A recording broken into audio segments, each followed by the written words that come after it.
Hello and welcome everyone to the PUBG Mobile Pro League. This is of course Africa Spring 2023. These teams have been heating it up on the battle stage, and of course today we know it is our last day of the phase weeks, which means at the end of today we're going to know who our top 16 are joining us, and of course the fantastic finals, and who our top 12 are before we even get to that point, who are going to be joining us in our last Vikendi. So a lot at stake, and these teams are ready to bring it to the top. Crowns, tell me, what are you expecting this week? Well, I was about to theme today pans, vehicles, and throwables, but that's what we want to see. But while we start to talk about that, we have the format out here on the stream, as we have 16 teams that will be making it all the way to the finals, which will be determined today. But today will be the last day you will be seeing 20 teams go on and at it, because today is the third phase, or third and final phase, that we're seeing without super weekends. Yeah, it's a tough time here for the teams because they need to bring the action every single day. Every single match is obviously going to be that much more impactful, because every mistake is going to mean you might not be making it into the finals. We know today is going to be a tough day of play. The teams are definitely going to have to put their best feet forward and hopefully bring in as many points as possible. We know the way that they can make that happen is by utilizing our point system, which has had its own few changes and modifications to make it that much more difficult. Yeah, very, very difficult for these teams when we start to look at how to pick up the points, given that not too many of these teams are aggressive. But we're beginning to see some of the teams get more aggressive. We do know we have a couple of aggressive pushers in the lobby. And, one quick call that I'm just going to say is, like we did see yesterday, Triple Esports, going into the games yesterday, they were not really doing so much on elims, but then they would finish games and then you see like their points aren't looking so solid. And that just goes to show you just how little points you get from placements. Yeah, look, the focus has really been on the eliminations. It's really been on the overall aggression these teams have had to bring in, which is good to see that it's finding up with the meta that started all that while ago, when we already had that change coming through with that elimination point. Now we've just focused on it much more than what we have in the past. But of course, these teams, I mean, so far, as we mentioned yesterday, they've just been so good at adapting to that meta change, at adapting to that aggression, and bringing through a new strategy that we are so refreshed and happy to see, because the teams have been, well, entertaining us. This week has been so wild compared to the previous weeks, because it is the final opportunity for them to push it and to get as many bonus points as possible. So let's go take a look at the bonus points and see how they break it down. And I'm pretty sure that's why we're having this week be very, very spicy, because these teams are not just fighting for the phase bonus points, they're also fighting for the bonus points of the overall. So you can tell that there's too many things at stake, and hence why these teams are giving it their all. Bonus points at the end of the phase would go in the particular order, as we decrease it by 1 point, starting from first place going on with 20 points, and second place on the overall rankings for today going down with 19 points, and then it trickles down up to 20th place with 1 point. And the same amount of points would also be given in that particular order, depending on where you sit on that general ranking. And we know there's those 4 opportunities, right, to get to a dosing of bonus points. It's been per week. Every team has been trying to get to the top of the logs for that particular week. We haven't yet had a back-to-back winner, but we might see. Titans is an opportunity to make that happen. Then, of course, at the end of all 3 weeks, on the general rankings, the top 16 teams not only get awarded their slot in the finals, but of course the entire set of those teams get their bonus points. So, speaking of that, Crowns, you know what time it is. It's time for us to talk about that prize pool. It's time for us to talk about the money that is on the line. Today will be the final day that these teams could actually work to get themselves some Vikendi rewards. And today would also be that day where some teams will be going, or will be making the decision, or will be knowing if they will be going on with only $1,300, or if they would actually be going home with some more money if they make it into the finals. And I'm talking about that race going on the bottom of the table. So we're beginning to see teams step up. But, you definitely want to step up when there's $60,000 on the line. Oh, absolutely. I mean, you're not going to be able to just settle for $1,300. So that's why you want to get yourselves into the final. That's why you want to get yourselves the MVP reward as well. And of course, there's that extra bonus of the Vikendi rewards. Vikendi rewards is an extra $1,000 up for grabs, depending on which teams manage to actually accomplish the Vikendi challenges. And each one is unique in its own standing. I mean, we've talked about it before. Some teams have just been gunning for the most eliminations, gunning for all of the style points, but none yet really grabbing hold of that crossbow. And we spoke about it, Crowns. Unfortunately, if you're going to be gunning for the most eliminations, you've got a DBS or a shotgun in hand, maybe there's just no point in grabbing the crossbow. Yeah, I mean, it becomes such a tough battle to actually take when you want to go against the DBS in the hands of all of these players up against a crossbow in your hand. No matter how good you are with it, that DBS and the S12K would always be ready to shut you down. But when we look at the rewards, there's still a couple more that we're seeing the teams, go on. Focus on Ilims has been everyone's, go-to. Viewers' choice is also something that we see a couple of teams already going for. Last time we were on Vikendi, we saw so many different squad wipes coming in through 3 pieces, 2 pieces, and you can tell that all of these players are actually gunning for that viewer's choice. Absolutely. They want to bring us the clips. And I mean, we've had so many clips on the other maps with individuals stepping it up and showcasing that they have the prowess to try and claim it. But all of this needs to happen over on Vikendi. So hopefully they have been keeping a few tricks up their sleeves ready to showcase them when we eventually do get onto the snowy plains. But that will only be at the end of the day. And before we even get there, we know the teams need to secure themselves an opportunity to even try and get these challenges over towards Vikendi. And only the top 12 teams, in fact, will have that opportunity, the top 12 teams of this week specifically. And as we spoke about it, we know there's been a few shuffles, there's been a few changes. Titans finally grabbing that top slot from Black Hand after a couple of days of very tough back and forth, just with 1 point differentiating them. And that, I feel like that is just a clear cut description of how close it's been this week. I feel like at this point, one might just almost give the Titans, like, you know what, don't go into the finals with the bonus points. Let every other person go into the finals with the bonus points, and you start again. And I can tell you, beat my chest and say the Titans will still rise on top, because that's pretty much what the Titans did this week. They gave everyone a head start, and then they're like, okay, head start's over, we're coming over to take over. But in case you're wondering, what do they mean week? What do they mean phase? Let's take a look at that calendar and show you exactly what we've been going through in the PMPL.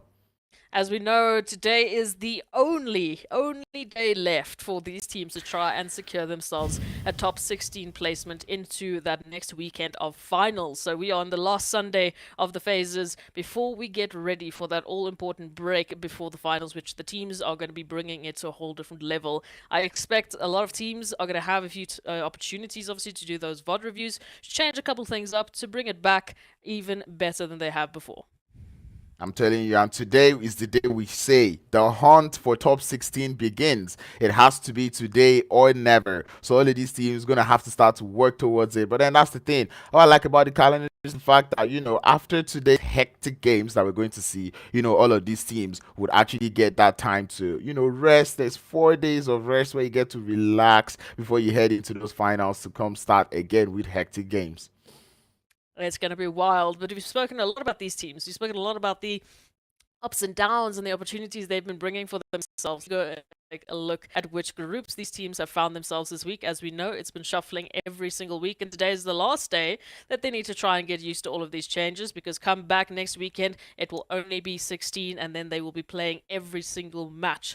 Of course, we know Titan Gaming have already made a statement and a half trying to claim that back-to-back phase champion.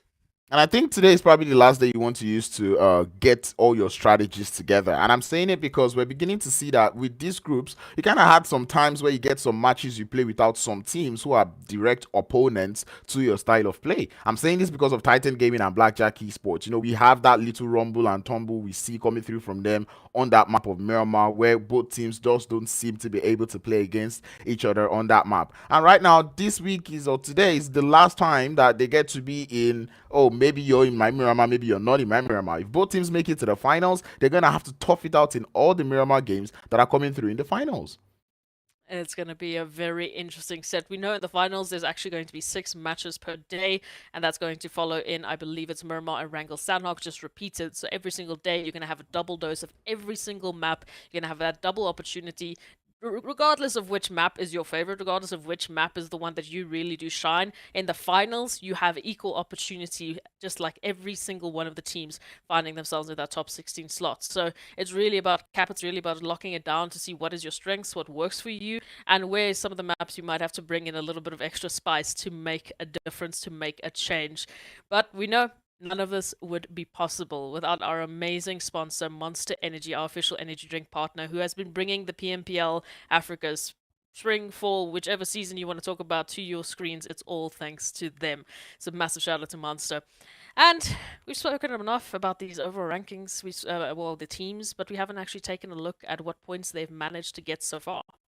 Yes, sir. And when we start to look at this overall ranking, you just start to see some teams already running away with it. You know what? Not even some teams, a team running away with it. It is Titan Gaming, 181 points up on the board, leading everyone by a mile when we start to talk about the elimination points that they've been able to put up on board. And then they're leading second place with close to 40 points. We're talking 30 something. I don't even want to do the math, but it's a whole difference coming through from Titan Gaming and Vista. We did see Vista also try to put up some numbers up on the board with Black Hand starting to fall off going through the end of the day. But then when we look at Triple Esports, these men going into yesterday's game, they were on the second page. They were on 9th position, I believe. And then at the end of yesterday, they're able to skyrocket themselves up the way to 4th position. It's fantastic to see we had a few of those changes, right? And unfortunately, they are both positive and negative changes. We've seen a few teams drop off from this side of things because the rest have just stepped it up to a whole different level. Let's go take a look at that second page and see what our current top 12 is looking like with these top 8 plus the likes of TIMEOUT, Esports Wave, Esports RUKH, and CRYPTICS. That's currently our top 12. Whether or not that's going to stay that way, I hope not. I hope these teams are ready to fight it out for an opportunity on Vikendi to get as many points as they possibly can, because, as we know, there's only 6 more opportunities to make it happen. Only 5 if you're in one of these groups, and only 4 if you don't make it to Vikendi. So for these teams today, the focus is going to be on CRYPTICS. Get them out of the count. Make sure that you're going to be taking all the points away from them, and then doubling down. Yeah, this is where the fight for top 12 comes in for many of these teams, because they need to get into that top 12. I'm talking MEA Esports. They need to get into that top 12 to get themselves more points on the general ranking. Same thing can be said about URUS, because I mean, while we're not really shining too much light on URUS, they're actually one of those teams that are also on the edge of, gatekeeping that top 16 spot, right? And then not even seeing the mind weapon out here on this page becomes very, very painful. Virtual Gaming Squad currently holding 57 points. They also need to get into the top 12, because the teams that are right below them on the general rankings, they're not sleeping. They're the teams that are finding themselves doing good. I mean, TIMEOUT Esports, without cracker of a performance they were showing yesterday, Virtual Gaming Squad should be scared. Absolutely. I would gather the same. We can take a look at the live just to see who are some of the teams that have had a bit of a tough time. We see that this has changed up since we last looked at it yesterday at the beginning of the day, but there is still an opportunity to try and close out these current standings and get yourself a little bit higher up. Of course, the focus will be on Arab Golden, the Mind Weapon, Vampires, and Smash team to try and just get it a little bit closer. Virtual Gaming right now only 1 point ahead of Arab Golden, so that's really not a lot. If you want to take it further, then URUS Esports, they're the next team, just 4 points further from that point. I think it's possible. I do think it's possible, but it's going to come down to the teams and their momentum. They can't let any map slip. They can't let any opportunity run away from them. They need to grab it and hopefully capitalize as much as they can. I think there's just one too much catching up that needs to be done, especially from the side of Vampires and MEA Esports, right? These two teams are very far from that top 16 spot. I almost want to count them out. Well, I'm not going to count them out because I'm looking forward to seeing how they would play going into today. I want to know if some of them, or if both teams, have actually taken this same mentality that I have and what they're going to do with it. Are they going to still try to strive and get themselves the more points up on board? Or are they just going to be like, you know what, let's just sabotage everybody. Let's just come in today, have as much fun as possible, and have fun with it.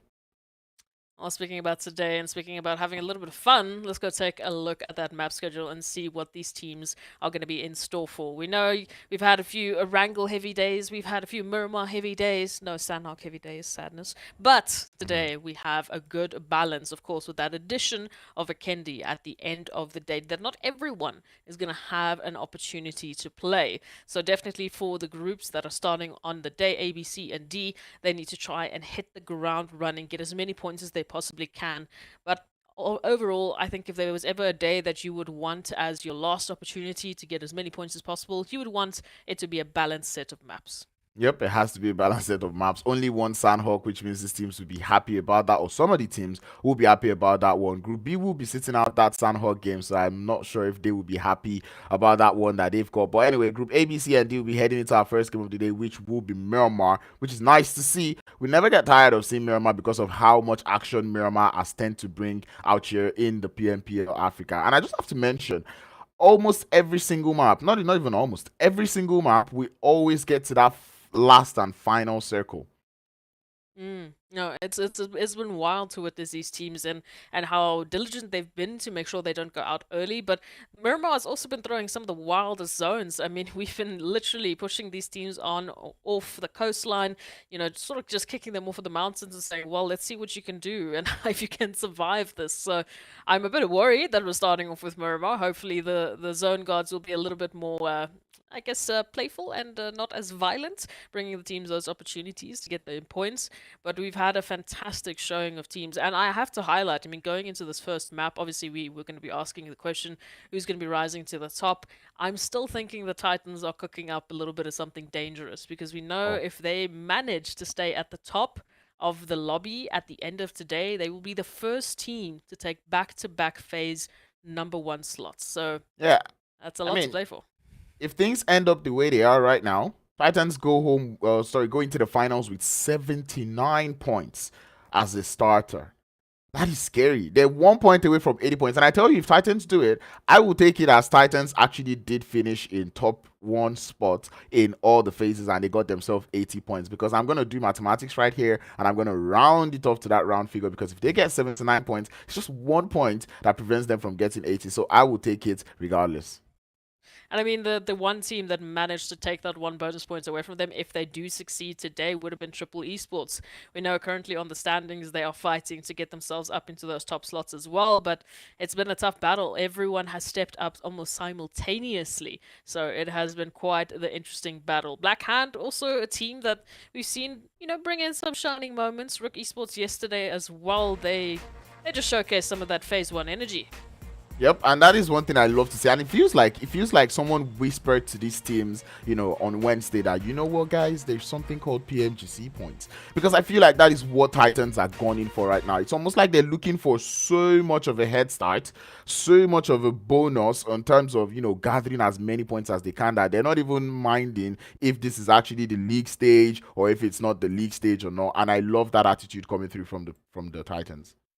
We do love it, and they're going to be loving this flight path because it's going to give them the quickest run to their usual drop sites, heading over to Val del Mar and, of course, Minas del Val. So a very quick start for the likes of Titans, which, again, is just cooking up some danger for me. But as we were saying, I mean, I mentioned a couple teams that I was going to be looking out for, RUKH, Titans, etc. Who are some of the teams you are going to be staring at today?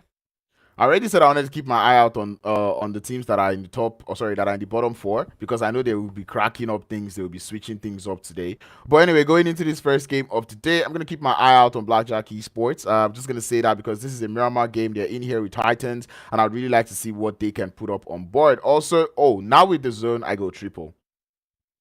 Ooh, why again? I feel like we've had this zone more than any other zone on Miramar. What is happening? Right? We don't get any of the northern zones anymore. We don't even get like a lot of love to the center anymore. We just go west or east. That's the only option you get. With a lot of water. Again, it's us. It's the three of us. It's us. We'll take that one. And I tell you, if we do not see these type of zones in the finals, then I know it's me. But anyway, that being said, a couple of hot drops will be looking to be blooming up on the north as we see Smash Team and Raad looking to be landing close to each other. RUKH Esports may have spotted that, and I look forward to seeing them probably moving for a little bit of a third party. There's a couple of teams that can afford to, play more carelessly, play more random, and you see that randomness that is about to come through today. That is what I want to see. Like, we're going to see so much random plays, and I cannot wait. I honestly can't wait to see what these teams are going to deal with. I mean, now that they've had such a good helping hand in terms of the zone, they've seen this more times than they can honestly count.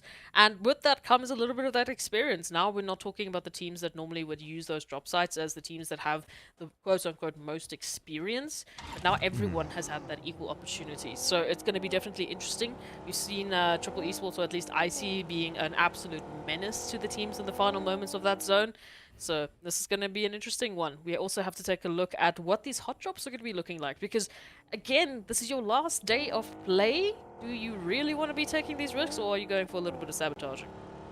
Yep, sabotaging is one thing I really want to see. Like, I'm actually here, like, yes, sabotage, yes, take them out, because that's what I want. Anyway, I think Smash Team and Raad will be taking their time to get looted up. Humada does seem to be a very large place. I'm not too sure about how many vehicle spawns they have in the area. So that being said, it might be a little bit tough to find a vehicle out. I've said Smash Team a vehicle, try to rotate all. Oh, they do have one. Try to rotate all the way to Campo Militar, and it does look like that is what they've got in mind. Because they're going all the way to Campo Militar, continue their looting phase, trying to avoid that early hot drop. And this just goes to show me that what I said in the beginning of the day, it's a situation of Smash Team. I am saying that I don't think Smash Team can still do it, but Smash Team is like, we have 191 points. We might just be able to get ourselves, just enough points to overtake the Mind Weapon up on that top 16. Ooh, it is definitely a tough battle. I would say we mentioned this briefly off camera at the end of yesterday, that Timeouts and Smash are going to be the two teams we're going to be staring at, because they're still in contention. They can still make it happen in a single day of play. Don't get me wrong, they are going to have to bring out all the stops. They are going to have to run for that top slot and get as many points as they possibly can to even be still in contention. But it is still going to be an interesting one, because we know the Mind Weapon, we have already seen Virtual Gaming change up slots. They picked up a fantastic set of points yesterday to get them out of that top 16 and into the top 15. So now the pressure's on the Mind Weapon to do pretty much the same thing and be the gatekeeper and make sure no one is going to take their slot. Yep, the gatekeeping of this slot will be real. The World of Battle, it did show us a little bit of a nice gameplay going into yesterday's games.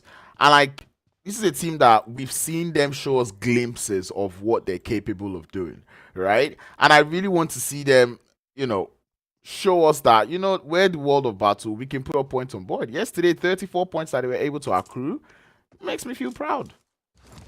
It's not bad, man. I'm telling you, these teams are all here to bring through like their absolute best performances, which is what we love to see. It gives us a lot of excitement for what the future is going to be holding for these teams. But of course, we know it's not just over just yet. They still have these 4 games today for every single group before we try and look at what Vikendi is going to be holding for them. But as we talk about it, Timeout getting up close and personal just a little bit here with Triple Esports over towards Impala. Triple at the moment running that 2-1-1 split. So if they do manage to isolate either Chemo or Old Boy, then there's a little bit of danger lurking around the corner. Hopefully, Timeout can continue to put up points up on board. We saw them yesterday pulling up a couple of points, showing us that they know what to do, or they're in for that race, that top 16 race. So, going into this Miramar game, I hope they can continue to show us that kind of attitude. They do look to have wandered into the premises of Old Boy from Triple Esports, and the grass, the snake in the floor, he's going to be so pissed. He's going to be so pissed. He's probably yelling right now. You wanted to isolate them, but not that way. You need to be checking corners here. But they didn't have a reason to think that there would be anyone here. It's been extremely quiet. There has been no sort of noise or indication as to why they would expect anyone within Impala just yet. So Old Boy is just playing the best game of hide and seek ever. When you lose Ragnar this early on into the game, it just takes away so much momentum. You're not feeling so good, especially losing it in such manner, right? And then they know who takes him out. You don't see the likes of Triple Old Boy take out one of the player, make that 2 now as Timeouts decided to rotate away, try not to take that engagement. Mido and Hazard are nowhere near. And Old Boy is just going to be that sabotaging factor. And I said it. The teams on the top could also decide to be the sabotaging factors. I love it. So they're making it very difficult for anyone to try and just shake things up to get themselves a bit of slot into the finals. But of course, we know Now with Old Boy shouting, hey, I've just taken out 2 of this one team. Maybe you want to rotate in and help me out to take out the rest. You can see the rest of Triple Esports have already rotated in to shut down Impala. Meanwhile, Timeout have already backed on off. They are keeping the 2 members they still have live and available, whereas URUS, we can see, are moving in closer and closer towards Impala, potentially for a secondary third party, but IC might be the determining factor as they are currently climbing that mountain. Weiss should be able to spot out the vehicle. I don't think they will have the angle, however, to do anything about it for the time being. But at least there's communication from Triple Esports that URUS are moving in. Yep, that communication, trigger, discipline, love to see it, right? And the side of Triple are also a little bit aware. They may have heard the vehicles off in the distance, kind of know that they have to check that shoreline. And one thing I like from Triple Esports is, all the times we've gotten these zones before, would see Triple Esports try to go to the shoreline, right? And the last time we got this, it did not pay out well for them. And now seeing the way that they're having this type of zone again, it's interesting to see them not going for the shoreline, but instead trying to go for more of the higher ground, trying to go for more of the buildings and the cities. Because, that's where you want to be. We've always mentioned it, that the shorelines up on that eastern edge, they're more like low grounds and open fields. You do not really want to find yourself there. And then the massive drop off right into the water, which again, if the zone does finish there, it's going to be causing a little bit of a ruckus for those final few teams to try and fight it out. I mean, one slip of the foot and you're in the drink, not really able to do anything in the final moments. So hopefully all of the teams have learned their lesson from previous phases, because again, we've had this so many times in the last couple of weeks. It's honestly ridiculous at this point, but at least they have the experience. So maybe there's something to say for that. We would rather not give them a safe zone because they haven't had safe zones in such a long time. I think they would be more shocked with a safe zone than with some wild zones. Yeah, I feel like the teams now know the western, eastern, and southern, parts of Miramar more than they know the centers, because normally we would see people know all the, Picados and Power Grid area, but right now we're seeing so much eastern finishes that these teams already know where the good spots are, and that's what makes it harder and harder every time we get these eastern shifts, because every team has been doing the VODs, they know what they're going to do, they know the good spots to be in, and everyone now wants to start fighting for those good spots. This is what we like to see, right? We want to see these teams stepping on up. And I mean, speaking about stepping up, I was taking a look at some of the elimination leaders that we've been seeing just in this week alone. We already know that Triple Esports, or P6 specifically, has been one of the first players to actually get 100 eliminations. So that's wild, just out of all of 3 weeks. But really? in this... Yeah, seriously, Okay. it's wild. But just in this week alone, Teak has already picked up 42, and we've got RUKH picking up 40 from Black Hand. Then the third highest is, of course, Old Boy from Triple Esports. So these are players you do not want to mess with. I mean, similarly, we can see RUKH already moving in with the vehicles and finding Elias. 48 though. That's a lot. That is a lot. And this is coming off of the back that Titan Gaming actually had 2 bad days. Imagine they had 2 good days starting this phase.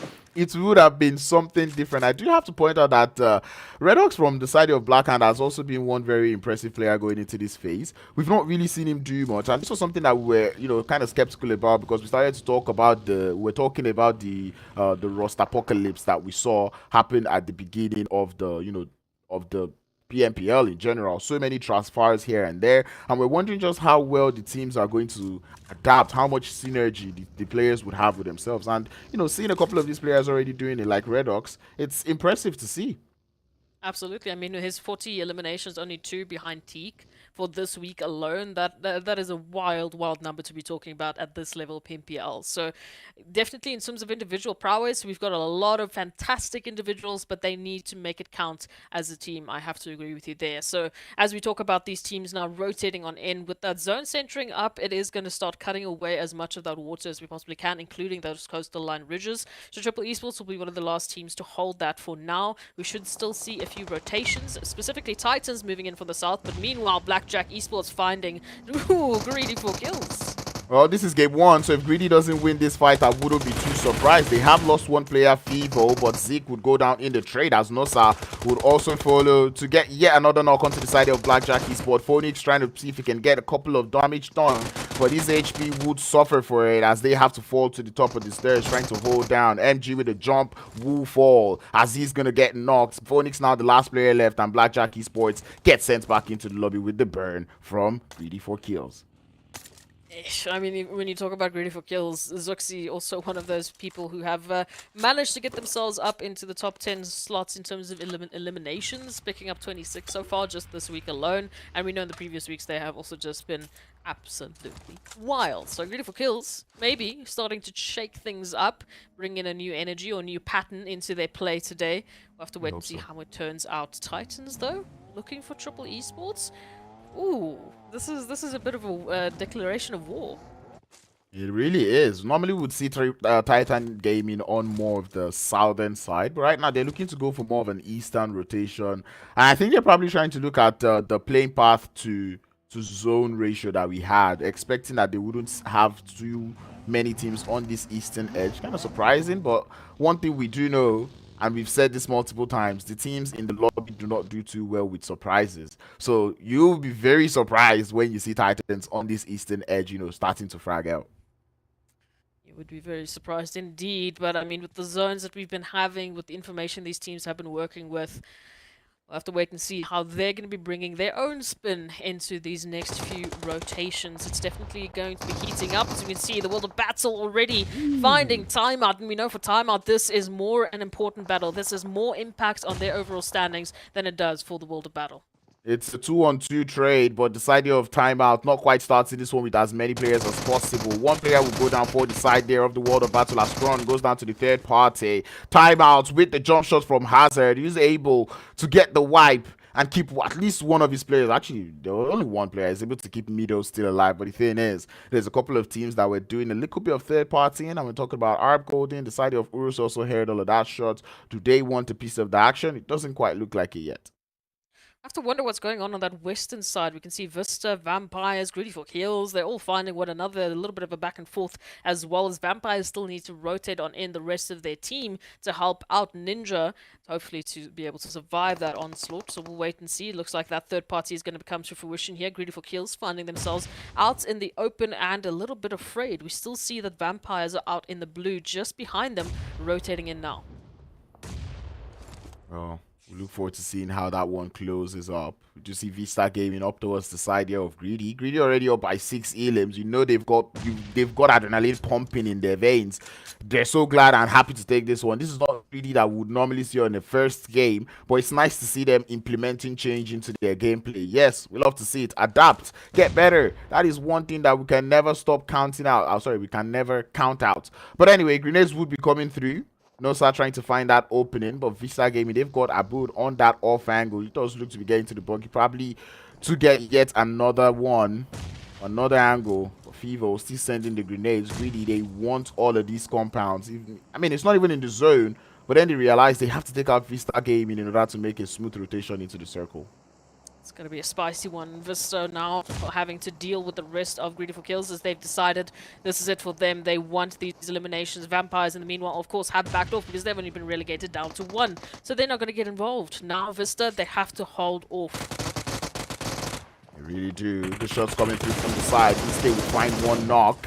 As Nosa now trying to see if he can get a return to kind of even the tide. Zoxy being that first player down for the side there of GREEDYFORKILLS doesn't quite sound too nice. But we do know if Evo and even Nosa have what it takes to, hold on to this fight. VISTA Gaming having that one knock, not quite going for the... Wait a minute, where are the rest? Where's VISTA Gaming? They split up. They ran with a bit of a 3-1, a 2-1 split at the time. And now, unfortunately, that's what's being punished as we see GREEDYFORKILLS moving in. But Bizarro has been holding on for these last couple of days. Unfortunately, the turnaround is too fast. Again, numbers advantage to the team of GREEDYFORKILLS. And now they just need to get the cleanup going before Itzabud can get those meds popped off. Oh, it's so unfortunate that VISTA Gaming were not able to capitalize on the first knock that they got. Muzaro still crawling, trying to lay so much information up onto his teammates. Greedy would let that one happen as they're so focused on grabbing the elims. Molotov to the top of the room to try to get the burn. Would not quite see through yet, as Mozaro will get thirsted. Aboud would go down as Kakao, now the last player left. Yazan in the background might just be able to pre a pinch for the side of Greedy as they get all revives up. Kakao still trying to find that knock, but he's up in a 1v4 situation, trying to prevent that push, buying himself a little bit more time. But Greedy, they are not so greedy right now. They're being patient as ever. They also have to be aware, though, that Arab Golden might be pushing on, and any team would want to get involved in this third party. So we're not only going to be adding Arab Golden into the mix, we were going to add Vampires, but we're going to say goodbye to them as well. But Mo is also involved, already sending a few shots. Now Arab Golden holding a bit of a crossfire here, waiting for those rotations just to be able to take the likes of GREEDYFORKILLS out. And what a bait and switch, wanted in the prime position. But now what will the rest of GREEDYFORKILLS do? This is surprising from Greedy because I'm pretty sure they are aware that all of Vista gaming is not done. So why are they still going for this push into the circle rather than the full swipe? But anyway, they do try to get into the circle. Zoxy is down. Fever is very low on HP. The blue zone is pushing up. They find themselves in a very terrible position right now with only 3 players alive. And Arab Golden very, very consistent on that gatekeep. Love to see it. Arab Golden just finding the prime opportunity, and Broly said, you know what, it is not enough. I want a little bit more. Just going to be scouting out to see where GREEDYFORKILLS are currently holding. We do see they managed to get that res just for now onto Zuxi, but again, they are going to be fighting and running away from this blue zone, heading on in now from this western portion. It is not going to be easy for them. Ooh, but that's going to make it just a tad easier. Well, the gatekeepers have now become the gate kept, as Arab Golden will lose 1 player on their split. Eagle trying to see if he can find a return knock, but will not be able to quite get all the damage done. But the angles very superior from the side of Arab Golden, as Eagle will find the knock up onto Zoxy. Another player would be down. It's Fivo for the side of GREEDYFORKILLS, as they're down to the final hopeful in Nosa. His head can't be spotted a little bit by Eagle, but he's not quite seeing him yet. Just a few pixels, but the blue zone's doing the damage, right? So you almost don't have to worry. You know the job will be done. You know you will confirm that GREEDYFORKILLS get sent back into the lobby. But I mean, that's a lovely, lovely push coming through there from Arab Golden now to hold off and to keep at least one of the competitors not able to get some points here. But now the Mind Weapon Titans, oh, talking about a pincer. Titans are feeling like they want to showcase one of their own. Yep, the surprise factor for the Mind Weapon would be Titan Gaming. An exchange of grenade from Delhap and Puncher would come through, but none quite connected. P6 is here in the vicinity. He knows he's had enough of it, but actually is able to pinpoint that grenade onto the side of the Mind Weapon as they're down to just 2. And this is what I was saying. The surprise factor, they're not really expecting to have a team coming through from there. And if they expected a team, it's not even Titan Gaming. No, I mean, why would you be expecting right now that anyone's still going to be holding onto this eastern side? Normally, that would only be left towards Triple Esports, but they've also taken a bit more of a southern approach, leaving Impala, leaving that eastern side, and rather opting for that southern opportunity. But here we go. URUS now finding Mo Esports as I talk about it. Wonderful rotation here towards the west. We know Arab Golden not too far off from getting involved either, but Mo Esports, they need to make this quick before any of those third parties come to fruition. Yeah, and Arab Golden has proven to be that team that can come into play spoiler onto any team. They do look to be taking on the side of Triple Esports in background, so Mo Esports are able to buy themselves a little bit of time. But Team URUS, they still have the zone, they have nothing to rush about, and the one engagement we never stop seeing. RUKH Esports all against the side there of Black Hand. 5 eliminations up onto RUKH Esports. You can tell they've got the momentum factor going into this one, as Black Hand now reduced to just that solo player in Koa to hold on in the 1v4 situation. Pushing up the top of the hill. Koa losing a whole lot of HP from the third party, and RUKH Esports would clean up those short lines. They would actually clean up the northern lines of the zone. And we love to see it. So much action happening at the same time. Already, we are relegated down to only 9 teams who are holding on, just trying to get as many points as they possibly can. The Mind Weapon, as we spoke about, a Titan slowly but surely, they were encircling them, looking to just kick them out of the lobby. But now it is down to only 2 nades being sent on through, and they're going to be connecting beautifully. Max goes down, and now the Mind Weapon down to only 1, trying to hold on, but it's too much. Titans, numbers advantage all day, every day. The angles that Titans are holding in on this eastern side, it's so nice to see. P6 holding a very off angle, and it works so well for him because he's able to provide cover, able to provide support, and he's also able to gather as much information as possible. And I can even say it's almost textbook that the players there from Titan will be pushing up onto Smash Team next, because Smash Team, their position already known by P6. It's only a matter of time before they push up. Love to see this now. Titans having that opportunity to loot on up. Mo Esports, they're continuing on their rampage. moving in, trying to take out URUS. Now next, a bit of a pre-nade comes on through. Moment has an opportunity now to potentially just take on down Hansley, and that is going to make this so much more palatable here for URUS. Mo Esports, they're slow on the pickup. Skydo only stepping up now. Hansley still needs backup. How does Moment have so much? Like, this was a knock that was supposed to have come through since Mo Esports, but the support was lacking, and the third party does come through to clean up both sides, both URUS, both the side there of Mo Esports. I feel like that was a very poor push coming through from Mo Esports. You had two players giving the cover fire, but nobody was giving the cover fire. They were just there. It's painful. We'll have to wait and see how they switch that one up. One map down, and now we still have to try and find out who's going to be our winner chicken dinner winners. Well, coming through in Miramar so far. RUKH Esports already up with 11. Triple Esports up with 8 eliminations, and Titans trailing behind with 5. Ironically, because I feel like we've just been seeing Titans with that explosive energy, but yet it's Triple and RUKH, the teams that are trying to fight out here for that winner chicken dinner.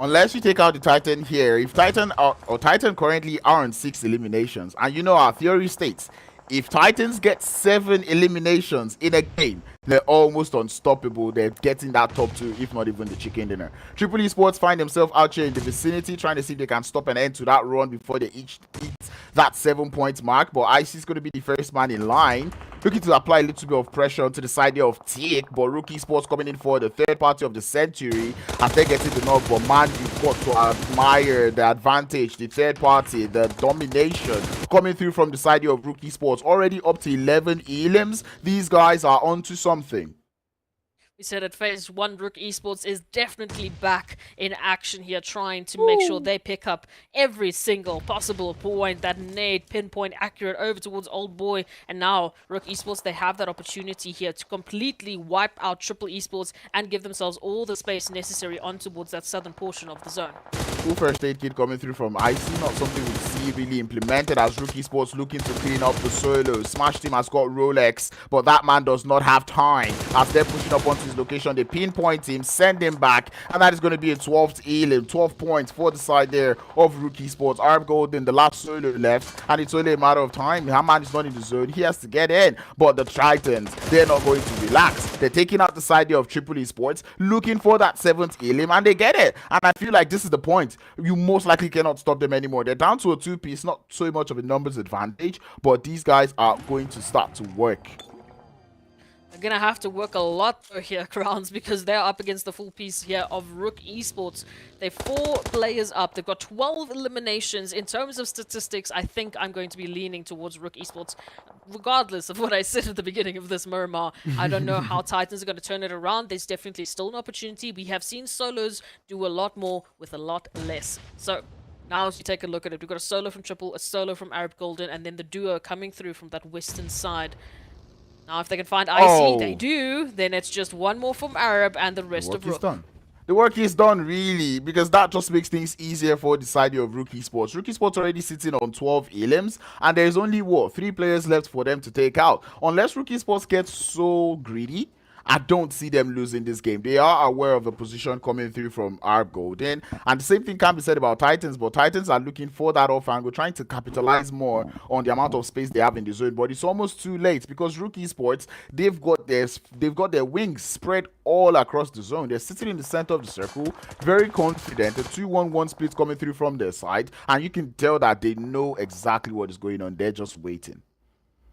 They're waiting for their opponents to be able to make the mistakes. They do not want to be the first ones necessarily to step on up, although I might be eating my words as we send 2 here from RUKH Esports to completely surround and pincer through the rest of Titans. We see Puncher and Aksha out in the open, and now it is just one more member, and then they might as well just secure it. Well, Puncher able to do a lot of damage, gets 1 knock, looking for the second up onto Pusher, but he's going to have to stick that reload in, costing him his life, and that will be all. Arab Golden able to secure at least the 2nd place finish. Broly takes some shots, would find another knock, but his HP goes down way too much, and RUKH Esports have got one too many angles on that zone as they get that first winner chicken dinner of the day, backing it up with 15 eliminations. Numbers advantage, as I said it all day, every day, and that is going to be the storyline here for RUKH Esports, bringing in a fantastic set of eliminations to start off their day. This is really going to bolster them on the standings as well. They're really going to be fighting for that slot in Vikendi, so we'll have to wait and see just after this one what those match rankings ended up looking like. But the fact that we had not only the Titans, Triple Esports, even a little bit of Arab Golden sprinkled in between into those final zones is showcasing a lot of possibilities when we come back on Erangel, right? Because we know all of that spacing is really fantastic. We had a wild zone for the teams to deal with, but now if we move over to Erangel with that same sort of energy, I'm expecting a lot more chaos. I just like the fact that RUKH Esports took so much advantage of the circle. We cannot continue to say this. The space that you can have in the zones really work out well for you. And the instance they took out Blackhand on that north, they knew this is our biggest competitor up on this northern angle. We can take out any other person in the circle. And that was just beautiful gameplay coming through from RUKH Esports. Don't let me even get started on Titans. Deciding to go for a different type of rotation and making it that far, nah, that was good. Let us see the highlights coming through from this Miramar game.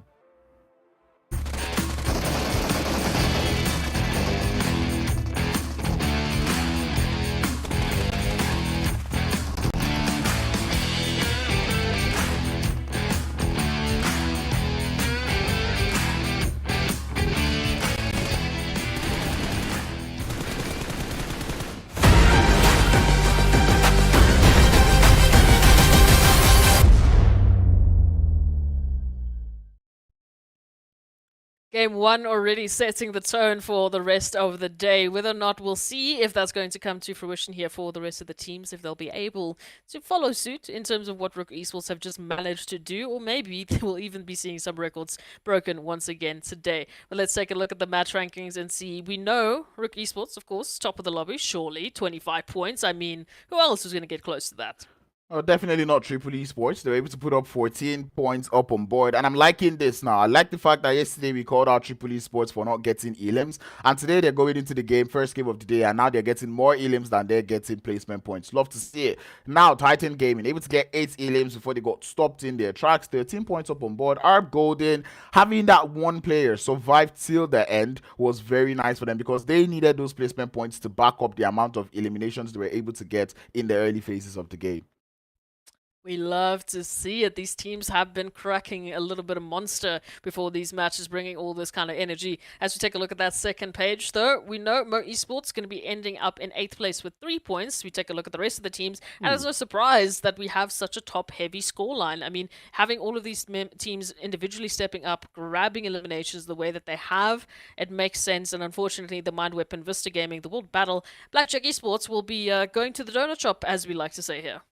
Beginning to see much of a decline now. Well, I'm talking about Blackhand, not quite getting much points up on board. Triple Esports, or sorry, make that Timeout Esports, putting up just 1 point up on board. That is not the kind of attitude that we're looking for from a team that is trying to make it into that top 16. But guess what? It's just game 1. Right, out of 5 games or 4 games for each of the teams, but this is just game 1, which means they still have time, 3 more games to try and put up good numbers up on the board. But man, 3 games to cover a 20-something point gap. Can you do it? Timeout.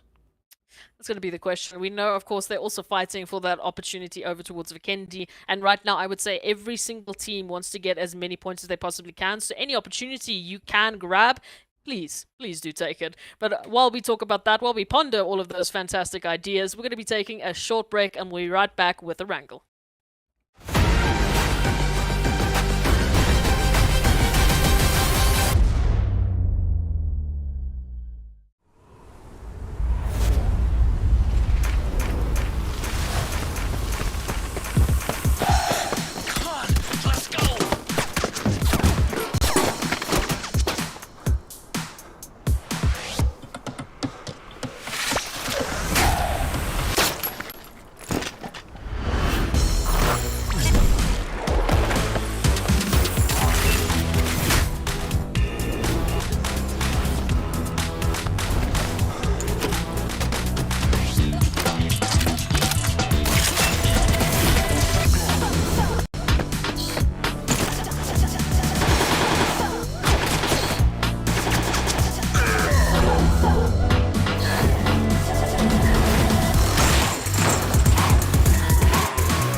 is here. Oh, thank you. Thank you.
Welcome back, everyone, to the PUBG Mobile Pro League. So far, Africa has been lighting up our screens, bringing in a wild, chaotic energy over into this week. I mean, they have just been fighting some crazy, crazy battles, putting up some wild, wild numbers, crowds.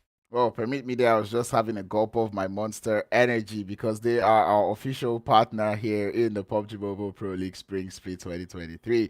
We've had so many beautiful games coming through all across this phase. Last day, first game, an absolute banger, and I cannot wait for this next Erangel game.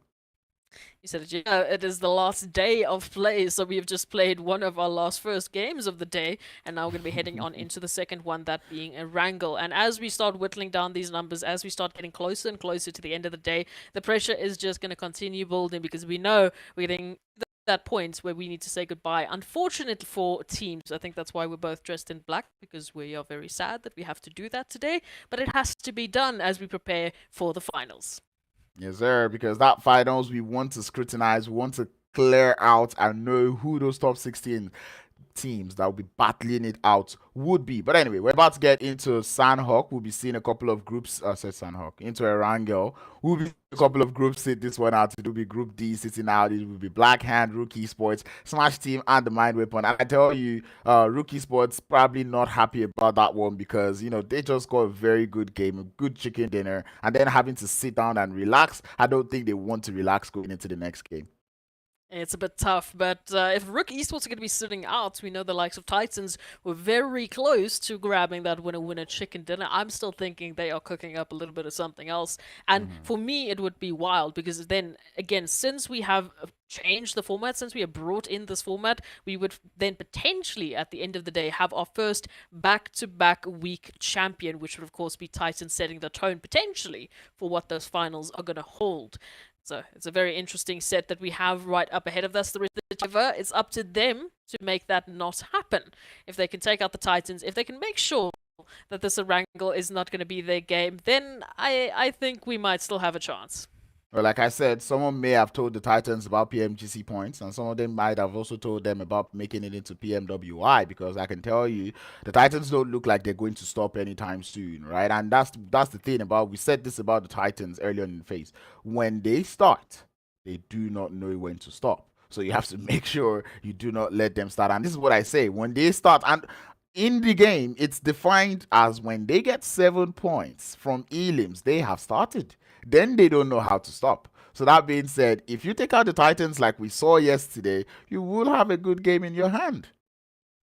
It's the opportunity that lies ahead of us. We know Titans has been sort of that, if we can call it that gatekeeper for the rest of the teams. We often do compare them, obviously, either to Titans or to CRYPTICS. CRYPTICS this week, it just hasn't been the performance we would normally expect, but Titans came back swinging in day number 2, really making us eat all of our words. And you know what? We're thankful for that, because it's going to force the rest of the teams to be better and to showcase an even better performance. Well, wait no further, as we're about to get into the second game of the day. It's going to be none other but the beautiful map of Erangel as we'll get into it. And I tell you, I can't wait to see what this Erangel game would bring to us in terms of the zone. We do have one of those nice playing paths that we see all the way from Sanhok military base, taking us all the way to the open fields of Stolba. Maybe nothing too stressful for all of the teams, but we know the ultimate stress would be when that zone decides to pop off and show up on that northwestern side. We love to see it. Bring in the action here because we know, we mentioned it briefly, I feel like the teams are not used to the center of maps anymore. They just don't get to ever go there. All they need to do is just head to the water, to the coastline, to those obscure points on the map, and that seems to be where the zone is heading. So hopefully we'll be giving them a bit of a challenge, which is an ironic thing to say, and hoping for a center zone. Yeah. Well, maybe center zone would be what we'll get, but I feel like if we get center zone, all of these teams will be more confused because it's going to be a situation of so what are we supposed to do now that the zone is this nice? You know, everybody has been so used to very bad zones that right now if they get a good zone, it's almost like, wow, this is new. What are we supposed to do? How do we do this? You know, they've got that some mentality. They have been in the trenches for so long, especially for this week. And in the week that it has the most pressure, we have had some of the worst zones. And I mean, you know what? I stopped today, right? Let's head over to the northern points of Erangel. Another one that I don't think we've really been able to see. I mean, the fact that Shooting Range, Severny, RUKH is all in contention spots for this first phase. Come on. What more would you want? I see this zone and I go finally. Like finally. You know, something different. Not west, not south, right? not east. Not west, not south, not east. It's just different. I mean there's like what 20-30% water in it, but we don't mind. I know it's gonna get chunked off, you know, going into the second or third phases. But with this playing path, we're seeing a different drop, a different split coming through from Mo Esports. And no, I don't agree, Mo. What is this? Why? You're going into RUKH area. And RUKH is not playing. Virtual Gaming Squad is there, but I just feel like you're going into an area that you're not so familiar with. I don't see, no. Vlad, I told you, you know, if we get a weird zone, if we get a normal zone, it's going to throw these teams off. And here we go. We go to a place we haven't been able to see before in PMPL Africa for Spring 2023. We go to a lot of new points of interest. I mean, the fact that, again, Severny is an opportunity here. We know Virtual Gaming obviously going to be grabbing it. That's one of their frequent spots. That's one of the places they feel most comfortable. Mo Esports probably thought the same thing. And, you know, when they see those parachutes coming down, they're like, oh, maybe not the case. Let's drop rather a little bit further away. Let's grab a vehicle. Let's get out of here. At least that's what I hope is happening. And what I hope is happening is, I'm not too sure because I don't know why Chemo's here. Yeah, I was about to say, like, Triple Esports also another team going for a different type of split now. We see them around the outskirts of Pochinki and also around the outskirts of Gatka.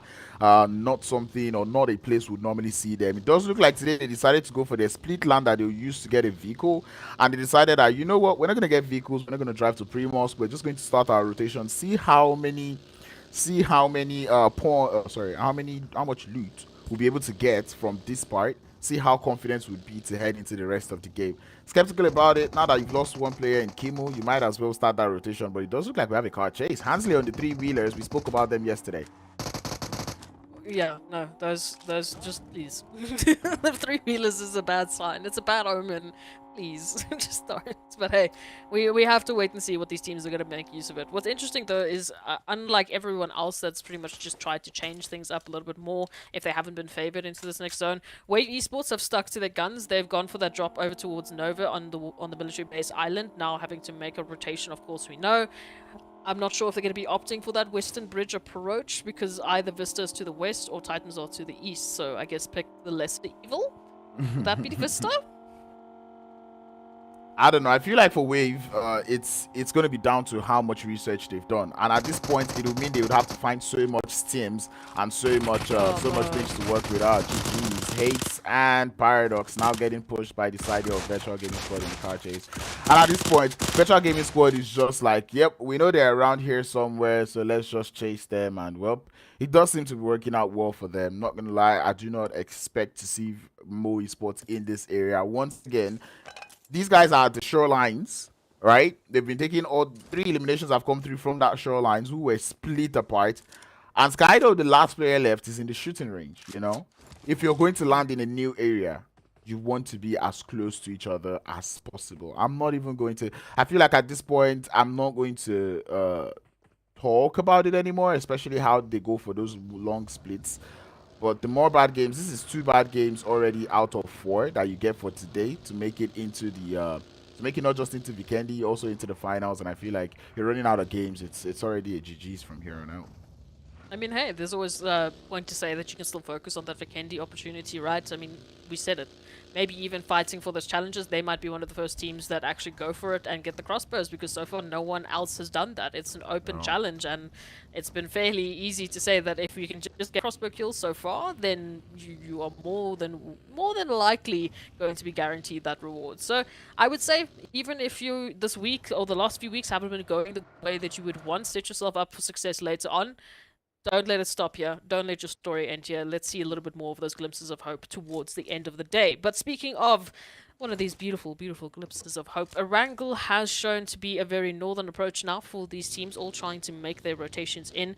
That blue zone is slowly but surely encroaching on the rest of these teams as they're going to be forced to move in. Some have already decided to rotate earlier rather than later, Arab Golden being one of those teams. CRYPTICS as well, running a 2-2 split, doing the exact same alongside Blackjack Esports. Surprising to see CRYPTICS going for early rotation. They're not that team that would normally see on early rotations. They would usually start their rotation very late.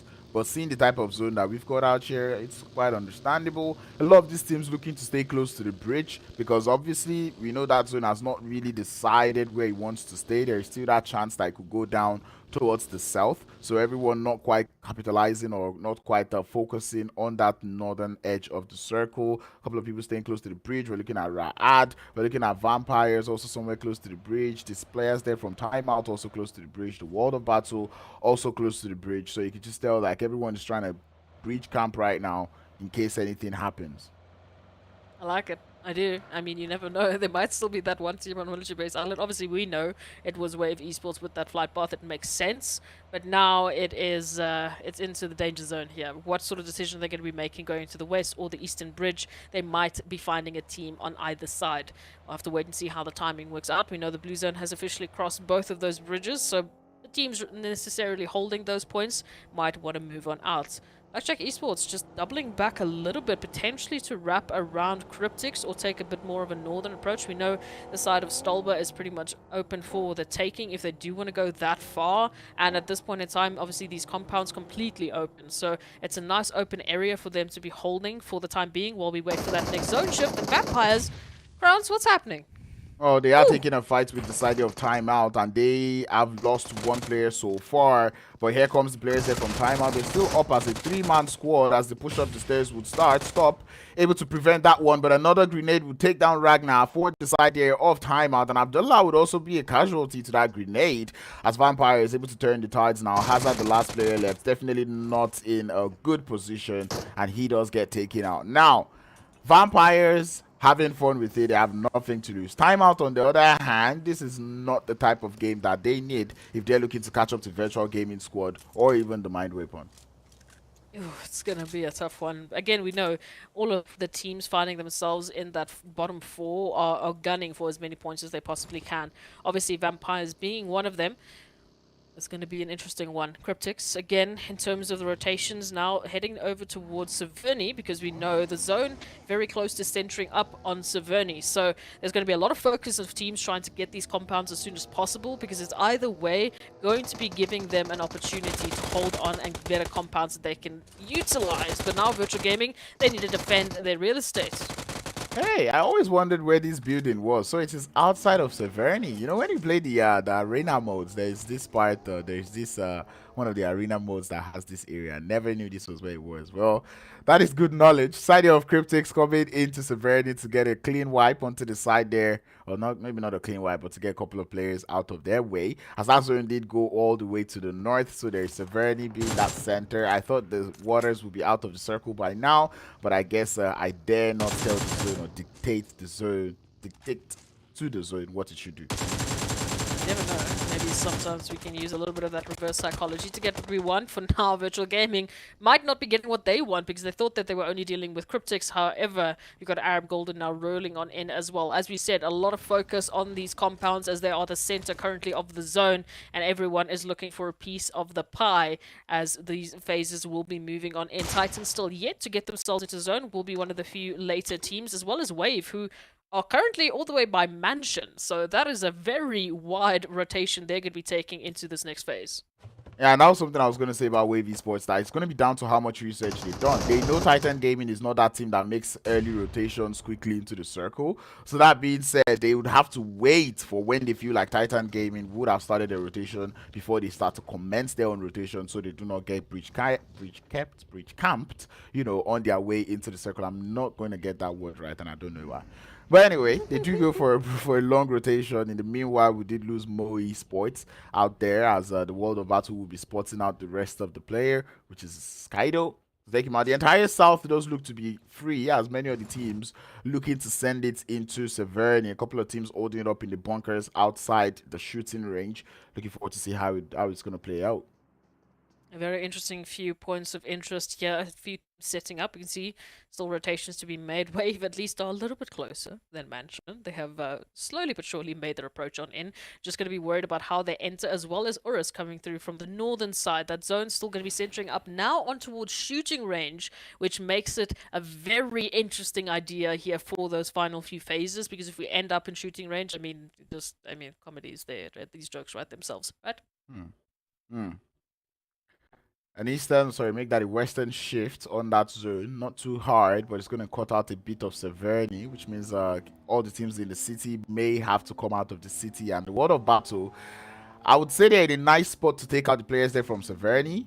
But with those players coming through from, well, with the angles that would come through from the shooting range, it's going to become a very tough task for the side of the World of Battle. I really want to see how they're going to play this one out.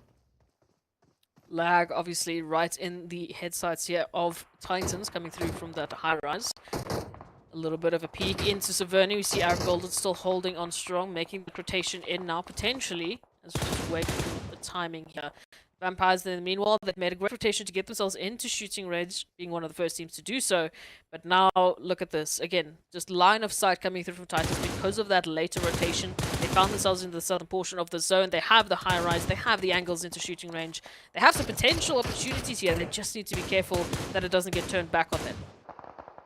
Hopefully it doesn't bite them in the BUTT. URUS out there on the shorelines trying to drive as a two-man squad. But this is what I'm talking about. With the high ground advantage that can see the shorelines becomes trouble. This is that one shoreline that doesn't work for you. And the World of Battle looking to welcome them to their terrain. But URUS would be able to stick that rotation in. But the World of Battle have got sick angles. A very sick 2-2 splits coming in through. They're doing it damage from behind. Shots will come through as Mohammed comes in for the push. Gets one player down, looking for the second. Drops down from the side. Would not be able to get the knock yet, and he has to get his HP back up. Smokes would be holding that for the side of URUS as Ramsey really down to 1 HP. Yeah, this is a tough rotation here for URUS Esports. Not really seeing how they could get themselves out of this one. Makes sense. Good pincer coming through from the World of Battle to hold on to that coastal line. That 2-2 split really working in dividends for them, and they're going to be holding down that northern portion of the zone that much longer. We'll wait and see who else might be challenging them next. However, rotations. Now everyone at least finding themselves pretty much within the zone, locking it down. Wave, again, that late rotation. They found themselves in a bit of a split. Quality, though, here alone with the rest of Wave Esports, just getting some information, but the rest of the team not moving in to help out. Such a nice position, though, being held by the side of the World of Battle. You know, 2 players on the shoreline, 2 players in the compounds. They've got cover. I feel like it's going to be a hell of trouble coming through from the side there of any team that has to leave Severny, because if they try to crash up onto Kron on that split, it will be easy for the side of the World of Battle has them to form up on the rest of their teammates on the outside of the fence. Wave Esports still out here in Severny trying to get the fight done. Bad news for the World of Battle. The northern side is completely out of the equation. Our golden quality, though, is either disconnected or it doesn't see them. I thought this man was just becoming one with the wall. And like a next level, you know, camouflage. If you just stand still, they can't see you, right? And for a while, that was working out. Unfortunately, I think it might be a disconnect. I can't see why there wouldn't be any movement there. So that would make sense why Arab Golden were running a 2-1 split. Now, however, they're going to be relegated down to only 2 holding that compound. They have that information, of course, that Wave Esports have moved on further, trying to close the gap. Obviously, all of these teams, all of these 4 wonderful teams that have made such a hard rotation into Zverny, well, that is all for naught now, as the zone has shifted off into shooting range. So, rotations, again, similar to what we see with those city finishes when we have those rotations moving on off. Now, it's going to get awkward, as we have to just move along, shoulder to shoulder. Well, speaking of moving along, Blackjack Esports need to clear out the side of CRYPTICS before they move along into the circle. CRYPTICS holding this little compound, and we'll get to know who really plays this arena mode. Anyway, CRYPTICS do look to be taking some shots. Intro knock not quite found yet, but there it will come through. As El Chapo is the one to get the opening. Grenades on the side would take down El Chapo's HP, but Lazy Boy would also get down. As MG now looking to be the last one in this vicinity. Senke takes some shots down to a breeze of HP. MG is able to get one player down, and the rest of Blackjack Esports is shot Zeke looking to form up, but it's a little too late as he's now up in a 1v2 situation. Spots El Chapo up on the flank. As El Chapo does come through, the damage is done. Zeke cannot hold it up for any longer, and Blackjack Esports will get escorted back into the lobby. Unfortunately, have to say goodbye to them for now, but we'll see. Wave Esports, they've meanwhile made that push on in, or at least attempted to. Unfortunately, being split apart now, running that opportunity. Arab Golden doing well. Isolated plays here. Broly going to be running out of the open, trying to get that angle onto one knock, and it's not going to work out here, unfortunately, as they were sitting and waiting for that opportunity. And we know for Arab Golden, their numbers are dwindling. Their numbers are dwindling, not unfortunately to their fault, quality with the disconnect, and now just trying to get a different angle, you do lose another player. But Eagle, we'll see what they'll be able to do to get them out of the situation.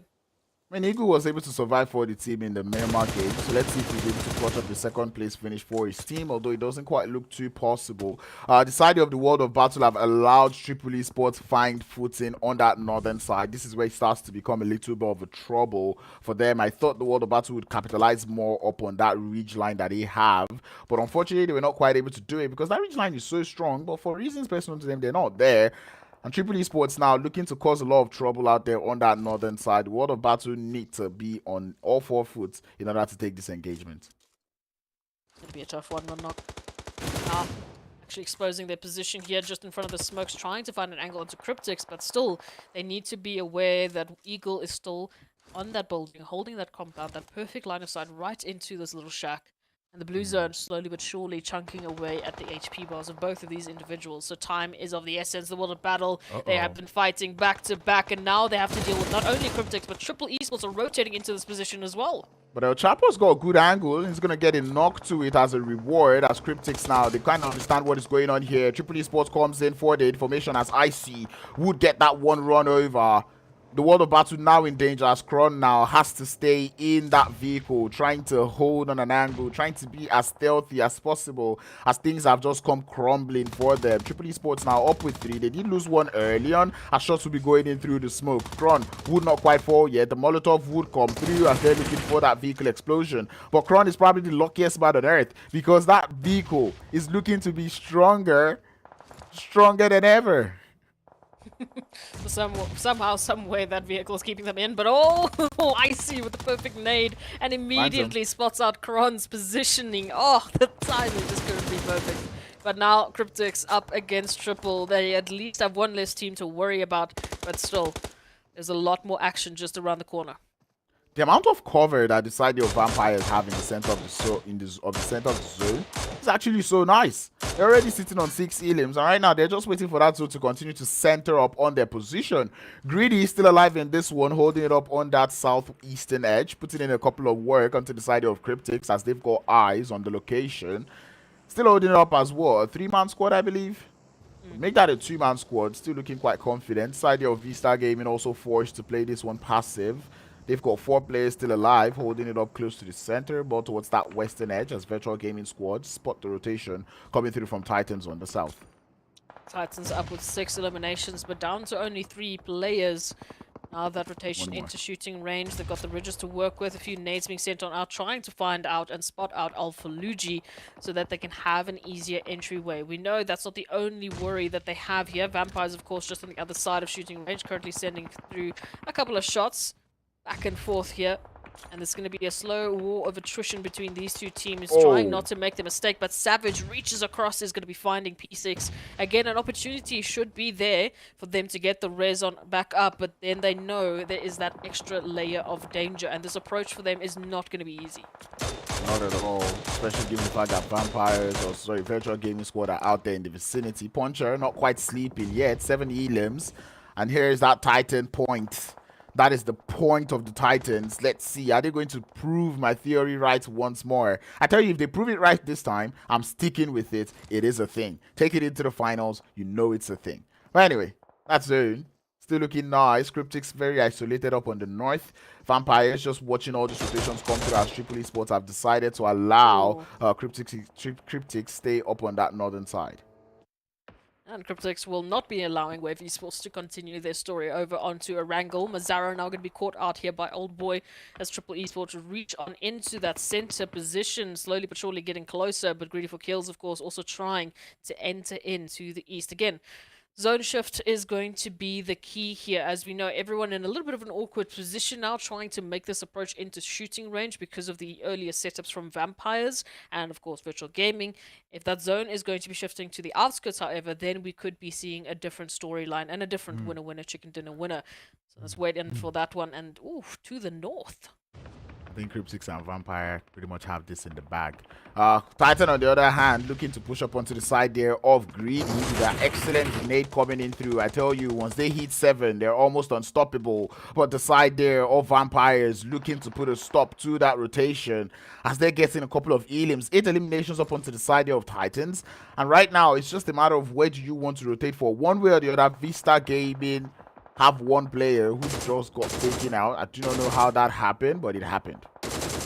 For Titans right now, even if they have to crawl into this next zone, they're going to make it happen. I mean, the amount of times these players have been knocked and they just get right back up because they're in the perfect position to get those reses has been ridiculous in these last couple of minutes, and that it explains why they've picked up as many eliminations as they have. Now it's just going to be about the position into this next phase. Triple now closing on up, getting nice and close to Virtual Gaming, however, towards that southern portion. Again, in this valley is going to give them some of that cover to work with, but sound cues might be alerting Virtual Gaming that there are a few neighbors they need to deal with. Virtual Gaming is still alive, but they've got, what, just 2 players left. Vampires, though, they've got so much cover to work with. But given the position that 2 of their players are holding on the outside of the fence, they might just be open to the CRYPTICS, who might just come in through, try to get a couple of third-party shots up onto their location. Vampires, though, I like the fact that they're not getting overzealous at the moment. They realize they've got a good spot, they've got cover, and they're just going to wait for all of these teams to try to get closer to them or start taking the fight so they can come in through for the third party. Ooh, I do like this position from CRYPTICS, but now Titans are looking to take it away from them. The full send coming through with that 2-1 split. If they can get this, this could be their game. Indeed, it could be. Axer does look to be the first man in line. Grenades being charged in and towards the position there of El Chapo. Would take a couple of HP down, but not quite hitting the mark as Marshall now instantly understands what is going on. But here comes Puncher, trying to see if he can come in through for this push, but it's a hard one. This reach line, it is so strong for the side of CRYPTICS. A grenade up the top would be to take down El Chapo's HP, but Triple Esports to get the knock as the push would come through. More grenades coming in. Senke has got an off-angle, but the Titans looking so strong up on this 3-man push. They're trying to isolate Senke, and that is a good place. Smokes have been set in stone. Marshall does get spotted in the floor, and down he would go as Titans coming through for the cleanup. Senke now, they know he's in the smoke somewhere. They're pushing up onto his position, but Senke trying to be as careful as possible. Puncher comes through the smoke, does not quite spot the player. Senke will take some shots, but the Titans unstoppable at this point. 10 points to the name, and they're looking strong. Clean execution there, and a great position that they're going to be rewarded for. We'll have to wait and see, though, if the zone is going to keep that. That package now just dropping here just ahead of Vampires, so they might have a little bit of an opportunity here. But if they want to go for that, they're going to have to expose themselves to Titans with their newly found location. Triple Esports now coming through from that western side. That one split. We really do, but Gaming still towards the south. And Vampires actually going for the care package, or we're just being a little bit wild here? Offensive smokes, though, they come into play so well. And that is what Titans were able to use against the side of CRYPTICS. You know, use their smokes against them. Also threw a couple of your own smokes. The instance they realized where Senke was, they threw a smoke to his position, blinded him out, and tried to isolate the rest of his teammates. And that was just beautiful play coming through from the Titans. Triple Esports, though, still holding up with 2 players up. Thor and Old Boy holding very different angles. Might just be a pinch because they're pretty much counting as 2 solos at the time being. Vampires, though, continue to get that zone. They got a couple of teams just out there on the outskirts on the south. Wonder how long they can ward them off for.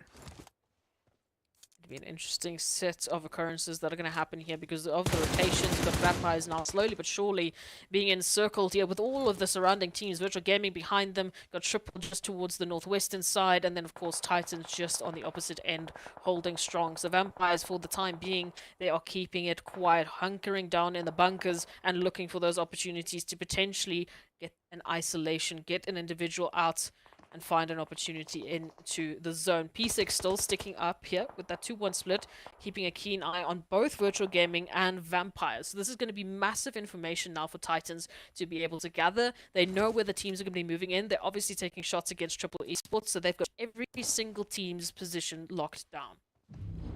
If the Titans get the zone on that ridge line, it's pretty much game over for all of these teams because they have so much view, so much information onto whatever is going on in other parts of the circle, and every other team are pretty much going to fall to their mercy if the side there of Titan get that next zone. They do have P6, like you've said, gathering so much information, and that's what that player has been doing all day long.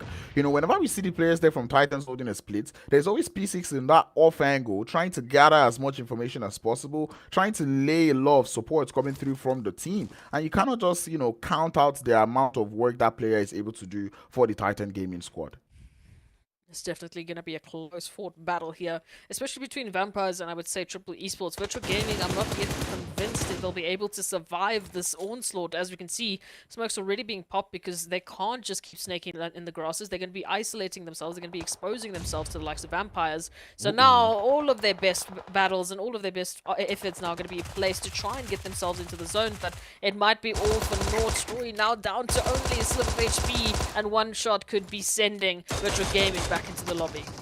Well, one shot is all that is needed for Sarawi to get taken back into the lobby as he continues to pre-fire into that window, looking for the knock. But once again, he would fall as Savage will find that knock. The side there of Vampires trying to put up some points up on board, but the Titans already drawing in closer as P6 now, looking to start to be that pinch, to be that discomfort onto the side there of Vampires. Triple Esports also still alive in this one.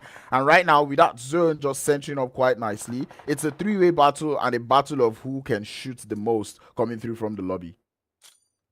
It's going to be a very interesting one. We know Vampires, they've been trying to stay quiet, but now with P6 here, this opportunity that they have been picking up, getting so much information, position is locked down. In the meanwhile, Triple Esports, they've been keeping quiet. If they can just wait for Titans and Vampires to start kicking up some dust, to start really running with this engagement, then there's an opportunity for them to run in with the third party. And I think for Triple Esports, all through this week, one thing they've been trying to get into play is their trigger discipline. You know, we don't really see them take some shots. They've been learning how to stay still. Jiggle coming through from Thor would not be enough to stop those shots coming through, as Old Boy now has to hold up in a 1v2 situation up against the duo of Puncher and Axer. Definitely not 2 players you want to go up against. Grenades coming through, but Thor is not going to make that Old Boy would not stop on his push. As the side of Titans, they're not looking to give him so much attention. Not looking to, but of course Titans, they know that there's an opportunity. Old Boy out in the open, that one nade is going to be sealing it. Now here it is the opportunity for Vampires and Titans, but of course Vampires out in the open. Titans have been holding so strong in this position. Savage now just nearly getting confirmed on out as the rest of Vampires need to make a play. They really do need to make a play. The Titans trying to get the knock, trying to even the tides. Ninja is down. Yazan now, the last player left, is in the bunkers. He has to hold it up, but the Titans already up to 12 limbs. 13 if they get that third stop onto, okay, make that 13. 14 if they get this third stop onto Ninja. And they're already pushing up close. They know where Yazan is, but Yazan does not have HP to speak about. The Molotov will come through to get the burn. Yazan now getting pushed by the play zone, and that's going to be a GG well played. When Titans get 7 elims, they are unstoppable.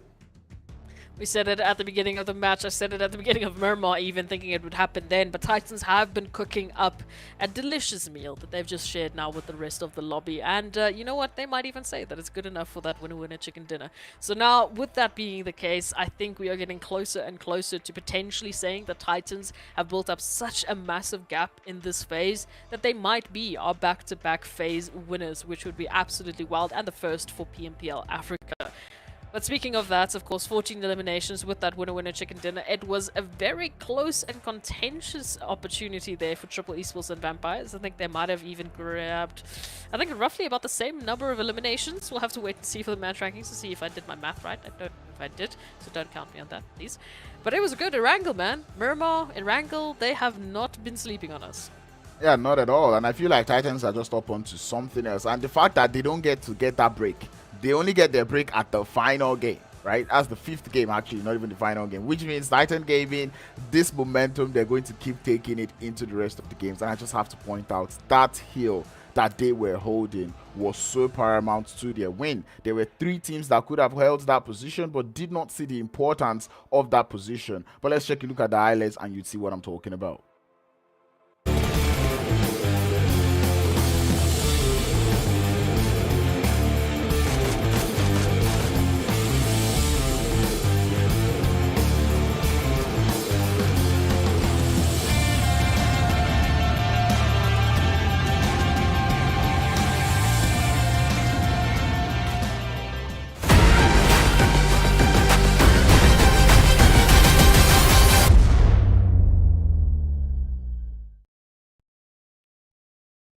You saw just in the highlights there that hilltop that was so paramount to Titans winning out in that engagement, winning out that winner-winner chicken dinner, they had to grab that from CRYPTICS. They had to fight for that opportunity to get that real estate. So it's fantastic to see Titans taking the advantage, taking the proactivity, and bringing in such a beautiful, beautiful finish. But let's take a look at the match rankings. As we said, I don't know how to do math, so we'll take a look and see how many eliminations were there. There it is, Titan Gaming reigning supreme with 24 points, but Vampires and Triple Esports twinning a little bit with their elimination counts. 9 points. Sorry, going through for both teams. That is nice to see. To see Vampires able to put up 9 points up on board, it is interesting. They're on the bottom of the table. To see that they can put up these good numbers just goes that Vampires are making a statement that we can actually thrive in this type of lobby. Triple Esports now starting. We did say we're seeing them waking up little by little, and now Triple Esports have woken up because right now 14 points up on board. That is going to push them further up on the leaderboard. CRYPTICS too putting points up on board, and man, to see Virtual Gaming Squad on this part of the leaderboard, I'm like, since where have you been?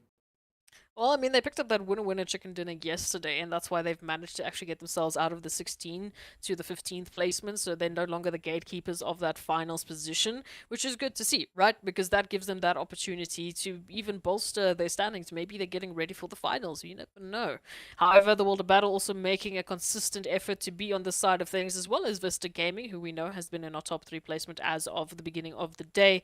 Wave Esports, even though they had such a wild rotation all the way from military base, all the way to mansion, all the way into the zone at the last possible second, they still picked up a good amount of points. So let's take a look at the second page to see who joined us in the donut shop and who will unfortunately be really pressured into this next phase. What is happening? We've had such a good pattern with only 1 or 2 teams taking 0 points, but now today all bets are off. I'm just going to say this. 2 teams that need the points the most happen to grab 0 eliminations and 0 points from the end of this game. Talk about MEA Esports and TIMEOUT. Looking forward to seeing TIMEOUT actually put up good games today, but unfortunately they were not quite able to. Blackjack Esports continue on that decline. And I feel like I'll be so, I don't know, surprised. Or maybe not even too surprised if I see Blackjack Esports not make it into Vikendi this week. Because this is the same trend we saw from Blackjack Esports closing up the week last week. Also wait and see. We've already seen that, you know, we've changed up who were those top 12 as of the end of yesterday compared to the beginning of the day. There was already a shift and a change in the air potentially that brought in those different 12 teams. And I still think there is something to say for it might still happen now. The points were close enough that I think a few good games, potentially, if you're 13th, 14th to 15th, could mean you find yourself in that top 12 placement towards Vikendi. But it is a tough battle. We said the last day, the last week already is pressure enough. Now, placing all of your bets, trying to win everything out on the last day, it's only going to get tougher from this point onwards. But speaking of this point onwards, we are almost into our third map, our halfway point of the day. So with that being said, we're going to take a short break while we get ready for the next match.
نجمة جالكسي غادروا من التايتن وخيول كازاخية انقفت من هناك وهنا أسد ينقف. نعم سباسيال مزيان يا مارشال مزيان إلى هذا الزون يحاول أنه يدخل زون، لكن خلينا نركز هنا مع هذه الفايتات. بسيخ بإصابة ثانية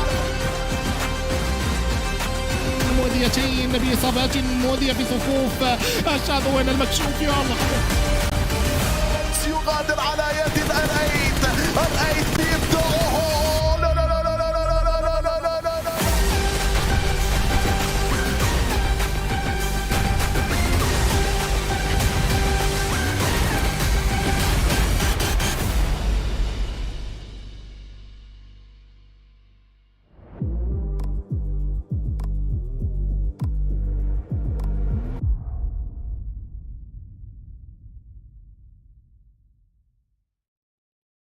Welcome back, everyone, to the PUBG Mobile Pro League for Africa Spring 2023. Last day today, and the more I say that, the more it feels like it's not real, and I'm in denial because I do not want to have to say goodbye to 4 teams at the end of the day. But again, this is why we are wearing black. It kind of makes sense because we're going to be sad at the end of the day. But hey, we've got these teams now stepping up. They are looking to get as many points as they possibly can to make sure that we're not as sad. But we're going to still be sad. We're going to be looking at this now, Crowns. Moving into our next matchup, we know that things are going to be heating up. Yep. Things are going to be heating up because we're heading back into Miramar. That is going to be the Sandy Dunes, the hot map. We're going to be having the side there of Greedy4Kills, the World of Battle, URUS, and Vampires sitting this one out as we get Black Hand, RUKH Esports, Smash Team, and the Mind Weapon back into action. We know that none of this would also be possible without our fantastic sponsor, so massive shout outs as we move into Miramar to Monster Energy, our official energy drink partner for the PMPL. And they have just been here since day number 1, so please, go get yourself a Monster tomorrow, okay? Just gotta do it.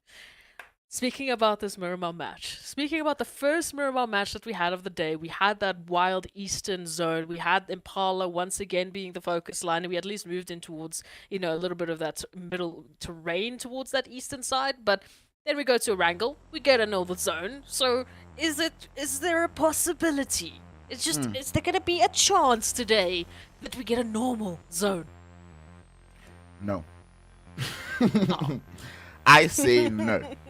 I don't think it's possible. I feel like today is not the day, right? It's the final day. These teams are going to get drilled to the maximum. So all of these teams shouldn't be expecting that easy peasy lemon squeezy zone. I mean, I feel like at this point, easy peasy lemon squeezy zone for the teams would be that, you know, weird zones. But yeah, maybe we might be seeing a repeat of what we got in Erangel. We hope so too. Maybe a little bit of the northern action. You know, if we're going to be going to the east, let's at least make it a northeastern zone, focusing on potentially maybe some Cruz del Pal, El Azahar. We haven't seen those places in quite a long time, so it would be nice to give them some love.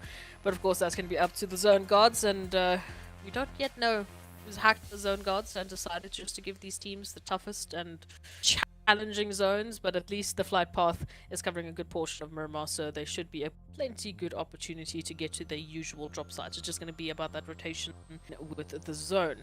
Looking at this now, Titans in their usual drop sites, triple a little bit more stealth than what we would expect them to. I think they just are running for some vehicles, trying to get on the ground as soon as possible, not necessarily where they're going to end up. Ooh, there it is. Northeast we go.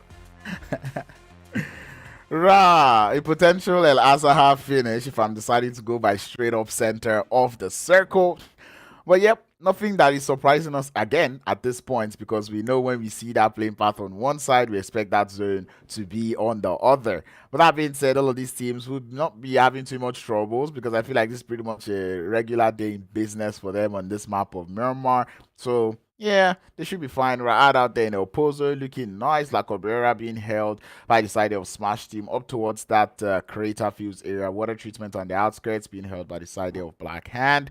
Virtual Gaming Squad chilling in San Martin with Mo Esports just outskirts of Power Grid holding their regular splits. Timeouts would be in Picado, and up to the south, we've got Blackjack Esports, Arb Golden, CRYPTICS, the side there of Titan and Triple Esports. It's going to be a fun one now, but the teams now might have to just give up their usual drop sites to opt for a bit of a quicker rotation into the zone. A lot of spacing now that they need to cover, a lot of ground to cover, as they're going to be heading up into the northeastern portion. For some of the teams who do generally find themselves towards this eastern side or towards the northern side, even better, they'll be right at home if they can make that rotation happen. We already see the Mind Weapon moving on in potentially to Al Azahar, might be one of the first teams to do so, depending on if they can get there quick enough. But of course, VISTA already moving in timeout, as we can see, making an approach as well, just to the side, off to the side of Graveyard, potentially holding on to the southern portion of that zone.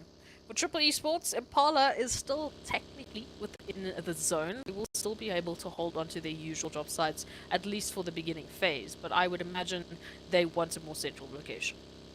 Yeah, the side of the Mind Weapon normally would see them land at El Azahar, so they will be happy about this one that they've got coming through from the circle right now.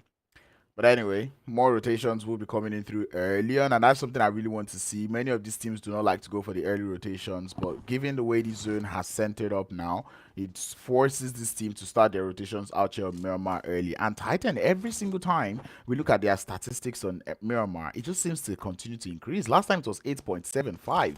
Now it is 8.86 elims average on this map. It's wild. It's ridiculous that, you know, we're starting to see these trends build for Titans. We started to see them, you know, getting themselves into the top 2 placements, even though they weren't the winner chicken dinners. They go over to the next map, bam, pick up the chicken dinner with about a 14 elimination lead. over on top of the already 8 that they received in the previous Miramar. So now the question just goes, you know, will they continue that momentum? As you said, they only get a break at the end of the day. So I would imagine if they had the choice, of course, they would be picking up as many points as they possibly can, really solidifying that third phase win, and that will be the back-to-back win for them as well. So that kind of momentum into the finals with the bonus points, 1 point away from the maximum bonus points, is just everything setting Titans up for success.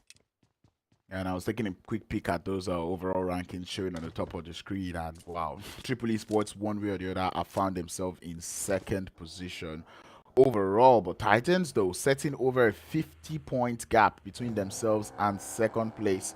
That just goes to show you that they are running away with it. We pointed that out starting off today, and they're looking to continue doing that going into the rest of the games.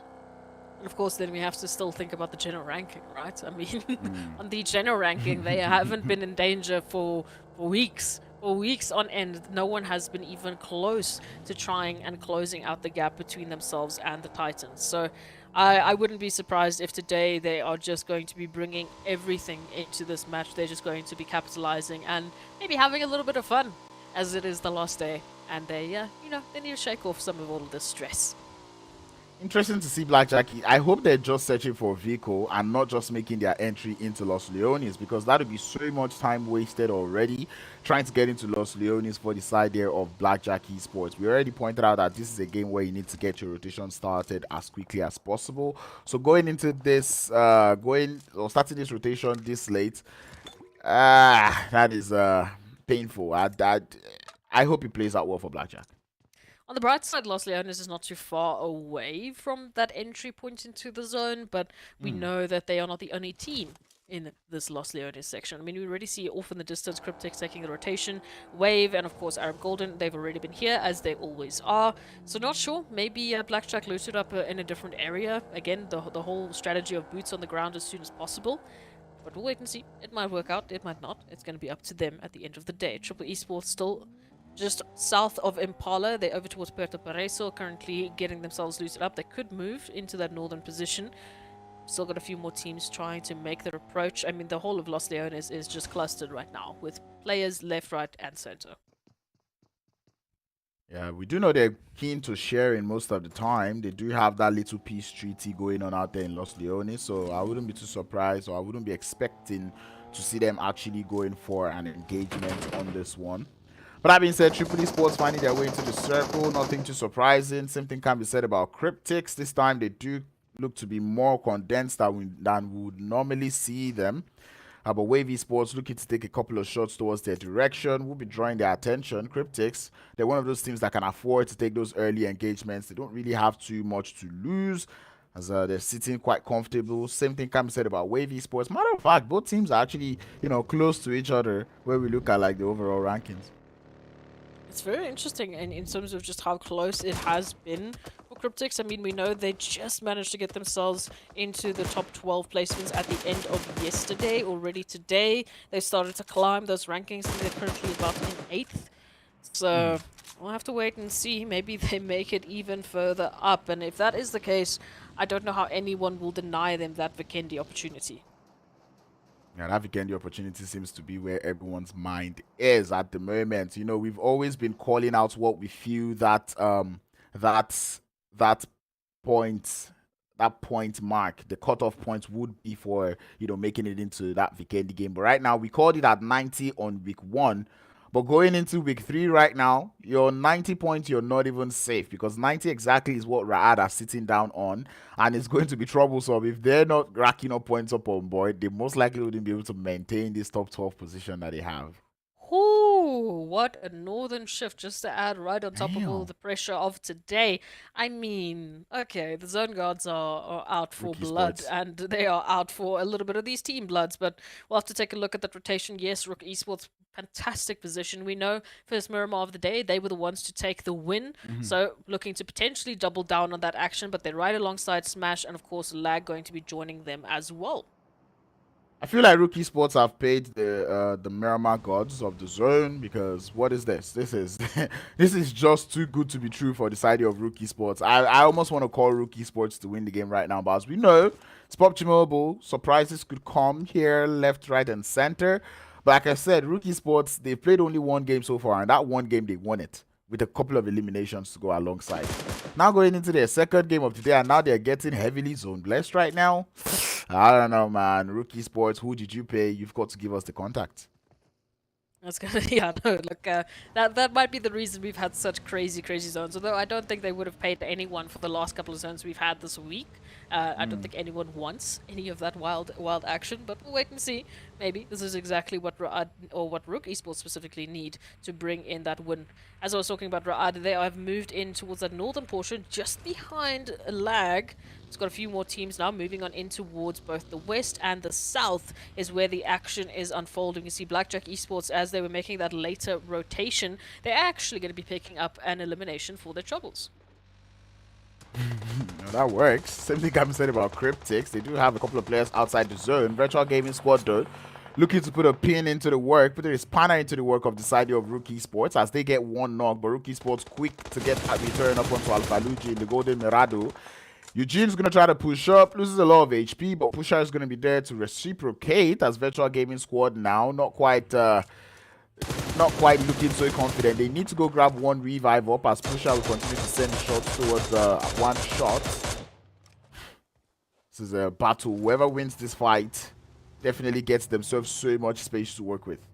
I don't think I've ever seen this many teams in Cruz del Sol in my life before, but this is just exactly what we have to deal with as the teams are centering up into this zone and now holding and fighting for this opportunity. It is Virtual Gaming and RUKH Esports. We know Virtual Gaming, they've been on a little bit of a rise in the last couple of days. They've had to bring in that energy and get a few more points so that they can secure themselves a much safer approach into the finals. But now RUKH, of course, they don't want to have it stop here. They want to make sure they're not only going to Vikendi, but they're also getting as many bonus points as they can. And RUKH Esports already sitting on 5th place on the overall ranking for this phase. Does go to show a lot and show you how much they've stood up going into this week. RUKH has got a very good position on the top of the roof, but it does look like the church would be where the action is about to go down. One shot is still down as the rest of RUKH Esports start to push into this compound. We know RUKH Esports from phase 1. The one thing they love to do is breach into compounds, and that is what they're already looking to do, and they do it so well. Eugene, though, is down on the meanwhile, but that's not going to stop the push coming through from the rest of RUKH Esports as the defensive smokes coming through from Virtual Gaming Squad will be buying themselves a little bit of time. More Esports somewhere in the background as Pusher is able to find that little pixel out of place to get yet another knock onto the side of Virtual Gaming Squad. Revive's not quite coming through as the Molotovs comes through. The spread is not quite there. A grenade goes out. It's almost a self-nade as Sarawi is able to capitalize on that mistake coming through from the side of RUKH Esports. But with more Esports in the background, things are not any easier. Shotgun in the hand. One more player goes down for the side of Virtual Gaming Squad. Alphalugi left as the last player left to hold down the fort, and RUKH Esports secured themselves that heavily northern space that we were talking about. I mean, Pusher just keeping to their namesake, being that entry point there in for RUKH Esports, at least finding the damage and securing those knocks, at least for the rest of the team, is going to be a fantastic start for RUKH Esports to hold on into this next phase. We've still got 15 teams left, as Virtual Gaming was only but the first team to join us in the lobby with the donuts. We'll have to wait and see who else will be potentially doing the same. Wave now coming through from that southern portion, and this is going to be right up alongside Blackjack Esports, of course, because they both take that Los Leones drop site. Now, of course, one of the other teams that joined them in Los Leones, at least for a brief moment in time, it was CRYPTICS, now relegated down to 3 members going up against the 3 here of Triple. Yeah, CRYPTICS just losing their scout on rotation out there. But now they do look to be facing the side of Triple Esports. Kimo does look to be taking a lot of shots as the burn comes through from Marshall. Kimo will be the first man to get knocked for the side there of Triple Esports. And right now, Triple Esports holding a little bit of a split. It's almost hard for them to take this fight as a squad. Icy off in the background. Thor now getting isolated by El Chapo and Senke. Senke very low on HP, but will still continue on the push. Same thing can be said about El Chapo, but Thor does not quite realize how much advantage he has in terms of HP onto that fight. As the third party even comes through, Himo would get that knock up onto El Chapo, but the revives would be able to come through just safely. It's going to be a fun one now. Triple Esports, of course, with CRYPTICS in the mix. It's a fight that we've wanted to see for a while, but it won't be an isolated one. Wave, slowly but surely, they are getting closer. They're hearing all this action running down. Thor already trying to encircle, trying to isolate those members here from CRYPTICS, as Senke is holding the position. Would love to have an opportunity to get a res popped off, but Thor, with all the noise they are making, they are not giving them that opportunity. Yeah, that's not what they're looking for right now. CRYPTICS, though, still holding a little bit of a split, holding up as a 3-man squad, but this revive has to come through, this wipe has to come through, as that zone now centers up on no man's land.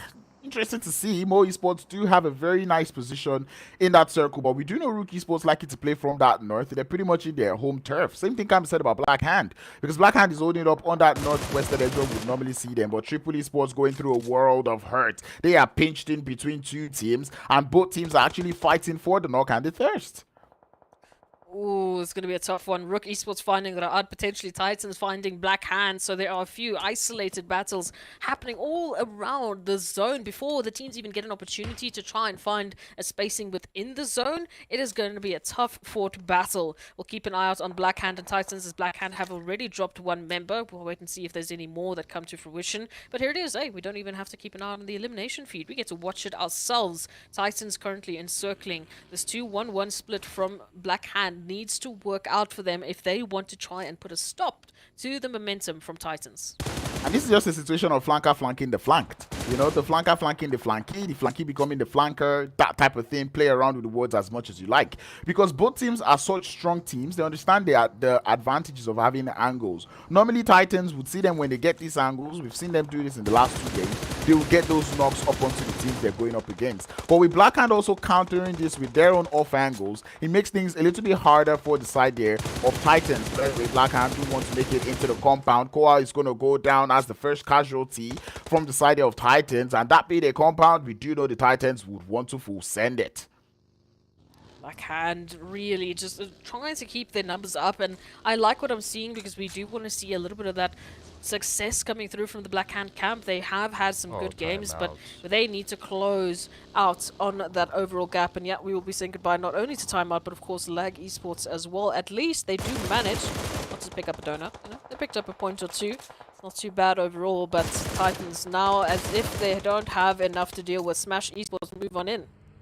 Smash team have been playing weird in this game, not quite playing together, but right now Ban does look to be looking for that knock onto the side of Titans, as Titans did not decide to send it onto the side of Black Hand there. They did let that revive do come through. P6 gonna go down to the shots coming through from Smash team, and I do not know what Smash team wants to do with this. The terrain is not the best, and pushing up onto that fight is not going to be the easiest, but they did lose too. But on the meanwhile, up on the north, we've got RUKH Esports going against the side of Raad. One player down for both sides as the push is going to come through. Raad not going to be slowing that one. He does see that feat, but is he going to be able to get the knock? He doesn't want to go for that one. Late to the face for Pusher, but will not take him quite down yet. Jump shot with the DBS to get a couple of HP down will not happen yet, as RUKH Esports now looking to hold on to this one again. Behind the fence, getting pushed by Pusher. The DBS in the hand, putting in the work, as again now trying to play it as carefully as possible. The cover fire coming through from Raad is absolutely wonderful, but the mind weapon, they're hearing this one. They might come through for the third party. More jump shots still coming through as this battle behind the fence between Pusher and, again, doesn't look to stop yet. But at least there's an opening here from Eugene, finding the one. Now the rest of the team, they move on in to back up their teammates again in a spot of trouble here, as the rest of RUKH Esports are moving on in for the finish, jumping across the fence, and they will do so. They have the timing to get those reses up. They have the spacing to work with, as well as the Mind Weapon, and Mo Esports will not yet be moving on into that northern position. Why would they? They'd have to double back out of the zone. So it's Mo now holding an opportunity here to gatekeep. Can they take out the Mind Weapon? Just got to admire the defense coming through from RUKH Esports. This is the RUKH Esports of Phase 1. This is the RUKH Esports we've been begging for. The Mind Weapon and Mo Esports up there, somewhere on that northeastern side, also have to take a fight against themselves. Mo Esports do happen to find themselves in a third-party situation, but also in a gatekeep situation. But this is what we say. When you don't third-party a fight, you become the one in danger, because the Mind Weapon not third party in that fight up onto RUKH Esports have made them now the casualty, because now they've lost one player. RUKH Esports are down for it. They won the whole fight. Wipe Boy able to get one more player down, but will not stop the side there of RUKH Esports on the push. Mo Esports also realize what is going on, but Pusher finds the angle, gets yet another player down for the Mind Weapon, as now they're down to just one in max. Mo Esports are aware that this is what is going on just right there to their north. They're not coming in for the third party. Might not play out well for them. Max out here in a 1v2 does go for the shots, but will not find it up onto Rami, as Eugene now the only player knocked for the side there of RUKH Esports, and RUKH Esports up to 11 elims. What is this Miramar RUKH Esports? Oh, we love to see it. Blackjack now trying to take a page out of their playbook as they've moved on into Arab Golden. A little bit of payback for taking some of that Los Leones treaty and putting it on its head. Now Eagle IQ trying to rotate out. Unfortunately, Bullet's going to be running out, but the rest of Blackjack Esports will be there to close this one and secure themselves the southern portion of the zone. Now for the rest of the teams, we've got Black Hand and Titan still going up head to head. But Black Hand, they have turned this one around. They have shut down the Titans, as they might even do so, grabbing P6 and completely sending them back into the lobby. And you know our theory, if you're able to take out the Titans, you might just secure yourself a winner chicken dinner or a good game. RUKH Esports though do send it up onto the side of Mo Esports, and Mo Esports now suffering the brunt of it. And I just like what I'm seeing from RUKH Esports, because for every team that does not push up onto the side of RUKH Esports, for every team that does not go for a third party up onto RUKH Esports when they're fighting, they always get to suffer for it. And now Mo Esports not going for that third party, now are suffering for it as Hates down to just 1 HP, literally a slither of HP, and Pusher now has that idea, goes for the push, gets the knock, and then starts wipe to follow along. 13 elims up onto RUKH Esports. Vista Gaming, you did not third party this fight. Are you going to be next in line? CRYPTICS also now having to hide out. At least they've got Senke to play the hide and seek game, who has been one of the best hiders and seekers that we've seen before. In a 1v2 situation, we've also got the likes of Mazzaro reaching on in from the other side. So Senke, I think their time is numbered. They're going to be finding one knock, but again, as soon as they step out, as soon as they expose themselves, just one step extra, it could be end for Senke. Well, the money does come through. Make that the grenade to come through, and the nade would send down Senke. Gets his HP very low, as PSK would inevitably go down for the side of Vista Gaming. That was quite unfortunate. I feel like a Molotov would have solved all the problems of this team. But anyway, Titans still loading up with one player out there on the northwest, with Black Hand still available as a full squad. Same thing can be said about Blackjack Esports, who have got 5 eliminations up on their name, but RUKH Esports right now with 3, looking so strong. Vista Gaming also on that east, having a lot of space, but with only 3 players, I'm a little bit skeptical.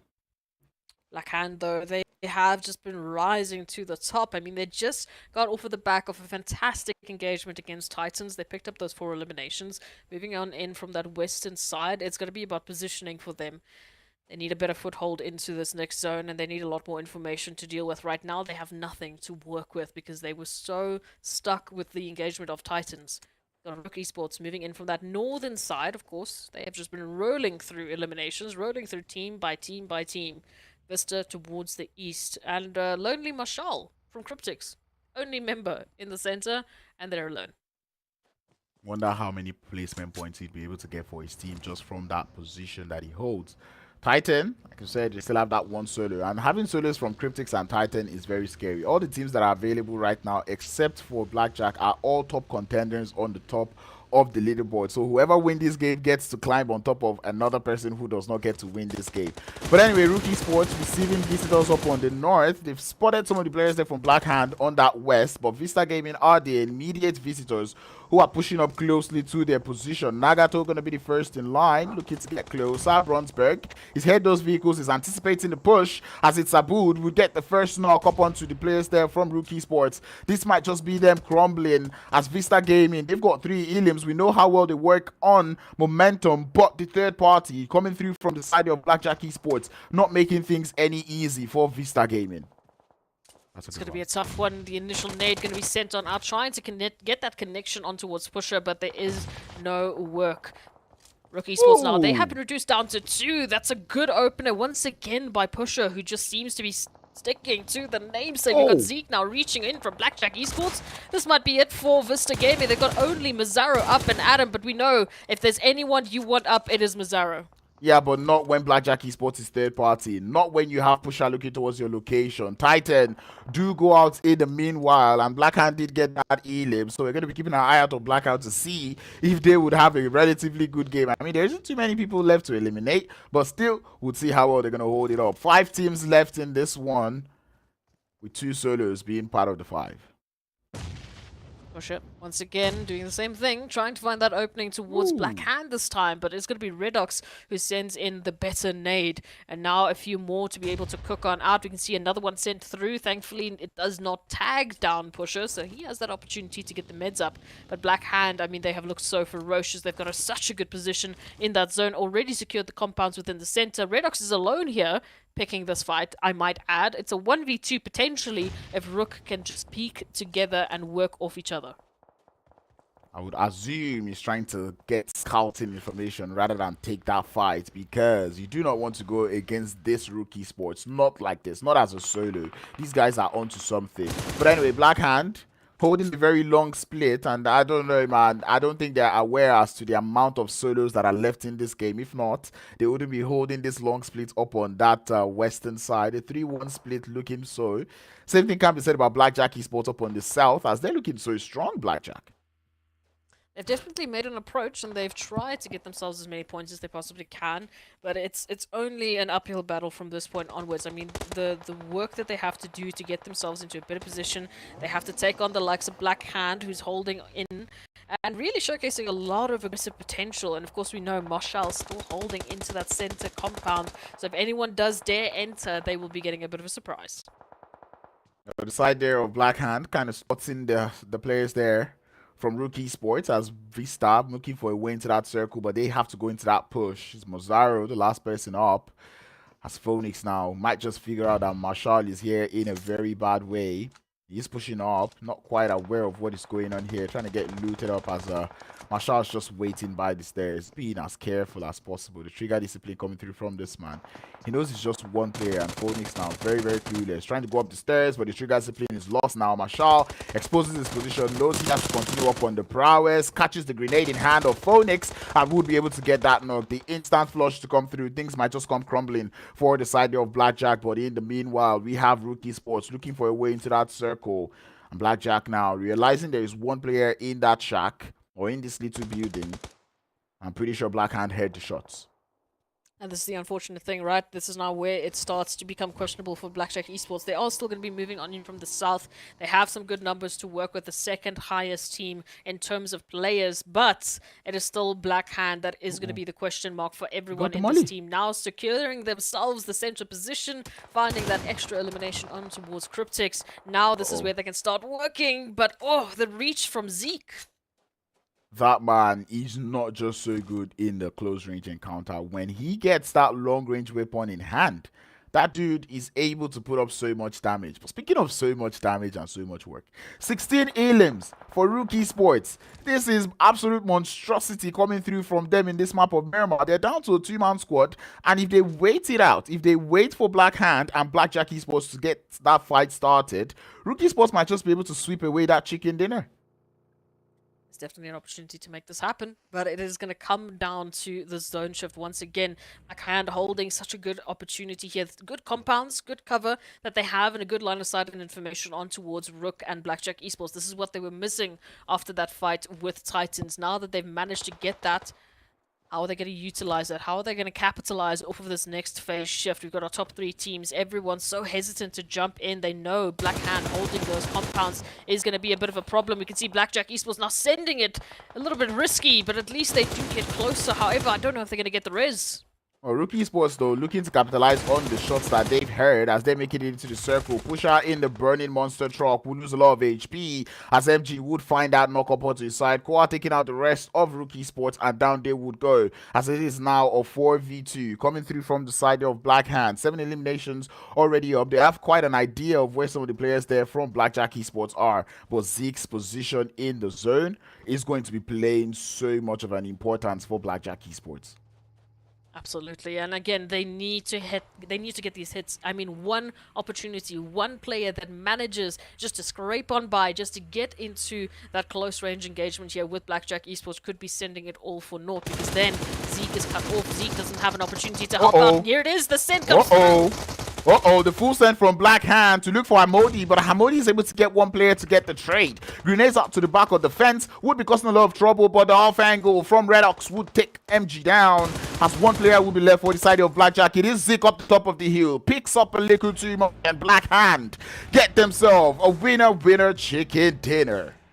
That's exactly what I was talking about. As soon as one player manages to cross that line and get themselves into the building, then all of a sudden Zeke's position is cut off and there are no opportunity to help out the rest of their team. So unfortunate day for Blackjack Esports, but good work to get themselves into the top 2, and even better work coming through from Black Hand to secure themselves a winner chicken dinner. It's been quiet in the Black Hand camp, so it's good to see them bringing in some action.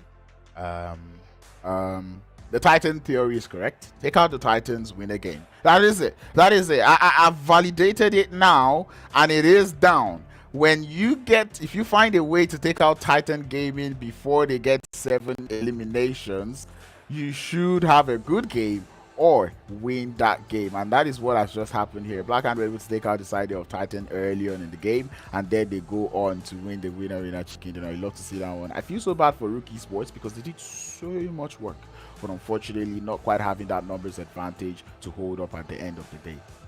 And we know losing a player in any sort of form or situation is always going to hit that much harder, especially in these later zones, with the way that these teams have been carrying themselves and bringing in those final few moments of engagements. They have been locking it down, and they have been so clean and clinical. Blackjack Esports, I mean, in those final moments, they had the right idea, get as many angles as you possibly can, but unfortunately, just the way in which those compounds are situated, if there was one player or even 2 players, in the case of Black Hand, managing to get that initial engagement, getting themselves into that compound, then it was pretty much all for naught. Then it just came down to those 1v1s, and Black Hand did so well to close that one out. But that Miramar, it was just too spicy, right? We can't just leave it like that. So let's go take a look at the highlights.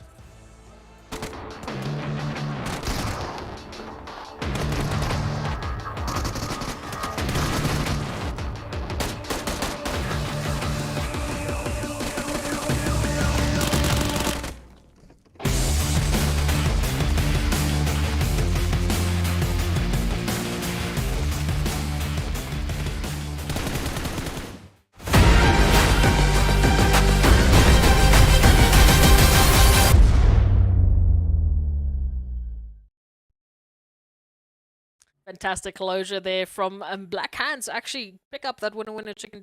It's a good start, but of course we know it was not the only good start that we saw. RUKH Esports so close and contentious with those eliminations. Blackjack Esports getting themselves to the top 2 placement. It's good to see a little bit of energy from them as well, Crown. So let's go take a look at the match rankings to see where everyone ended up. Yeah, and it's very nice to see Blackjack Esports. I would say they were on a decline, and it's nice to see them finally put up points up on board in order to boost themselves up. RUKH Esports able to get 21 points, even despite finishing in 3rd place, getting themselves the most points in the lobby. Black Hand with the chicken dinner only able to secure 21 points behind. I think this is the closest we've seen 1st and 2nd place in the matches coming through for this phase. But anyway, Blackjack Esports in 3rd with 12 points, and CRYPTICS now putting points up on board up to 9th. And even despite Titans going out first, or going out early, they still find themselves in 6th position with 4 points being put up on board. I mean, there is something to say for the fact that, you know, CRYPTICS has been slowly but surely picking up points in the last couple of matches. It hasn't been as explosive a number as the double 20 that we have on the top of these standings, but it's definitely been some sort of consistent energy showcasing. That makes sense why they've moved off from that 12th position up to even maybe 8, even further up. But let's take a look at that second page. Because we had a double 20 on this side, I can't expect that this side is looking too great. So there's at least only 2 people joining our teams, joining us in the donut shop. The rest have started to pick up some of that consistency, and this is the nicest this board has ever looked. I mean, 222, 111, 00. It's so clean. It's so orderly. I know, right? It's not something we get to see too often. And all of them on this part got their 2 points coming through from eliminations. In fact, all the points that they had up on board did come through from elimination. While I'm not encouraging it, I'm just saying it's a good thing to see. I mean, it is the meta, it is the new strategy these teams have to employ. So if they get more aggressive, if they get themselves those eliminations, that's just all more the work for them that they hopefully will be getting themselves into the finals. Miramar, done and dusted. We are officially at our halfway marker. We have 2 more guaranteed matches for these groups, and then, of course, that extra bonus of Vikendi, but that's only for the top 12. Let's see who that's going to be being after a quick short break.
Your order is here. Oh, thank you, thank you.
Welcome back, everyone, to the PUBG Mobile Pro League for Africa Spring 2023.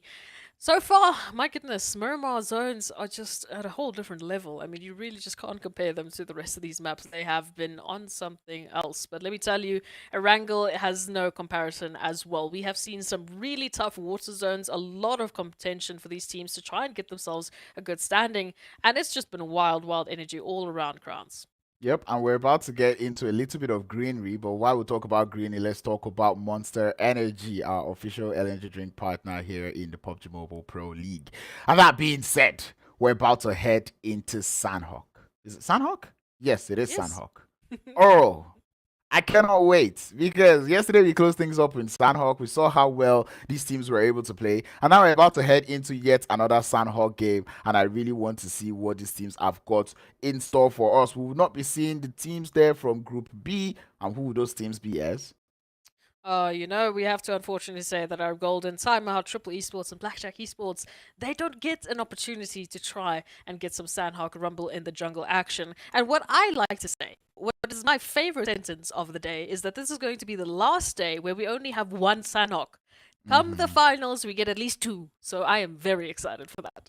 Very, very excited to see that one. 3 games done and dusted, heading into Sanhok, which means after Sanhok, there's still Erangel and there's still that beautiful map of Vikendi. So it means the battle for the top 12 is really still on, and all of these teams will definitely still be fighting to show us exactly what they can bring through, how they can make it into that top 12 position on the leaderboard. But as we say goodbye to the Group B teams, we're getting Group C teams coming back into the lobby, and we're talking about GREEDYFORKILLS, the World of Battle, URUS Esports, and Vampires. And even before I say it, Edge, I think you pretty much know who I'm going for, given this is game 4 of the day.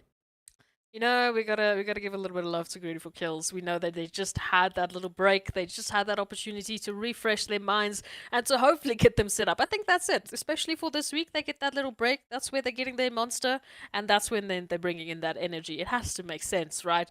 But what is going to be so good to see is how these teams are going to be performing on Sanhok. We know it's kind of like a little run test for Vikendi at the end of the day because it's another 4x4 map that these teams get to work with. So they're really going to have to deal with that CQB and showcase why they are going to be the champions of Vikendi later in the day. Moving into this one, however, Crowns, I really don't like to say this. I really don't want to be that person to say this.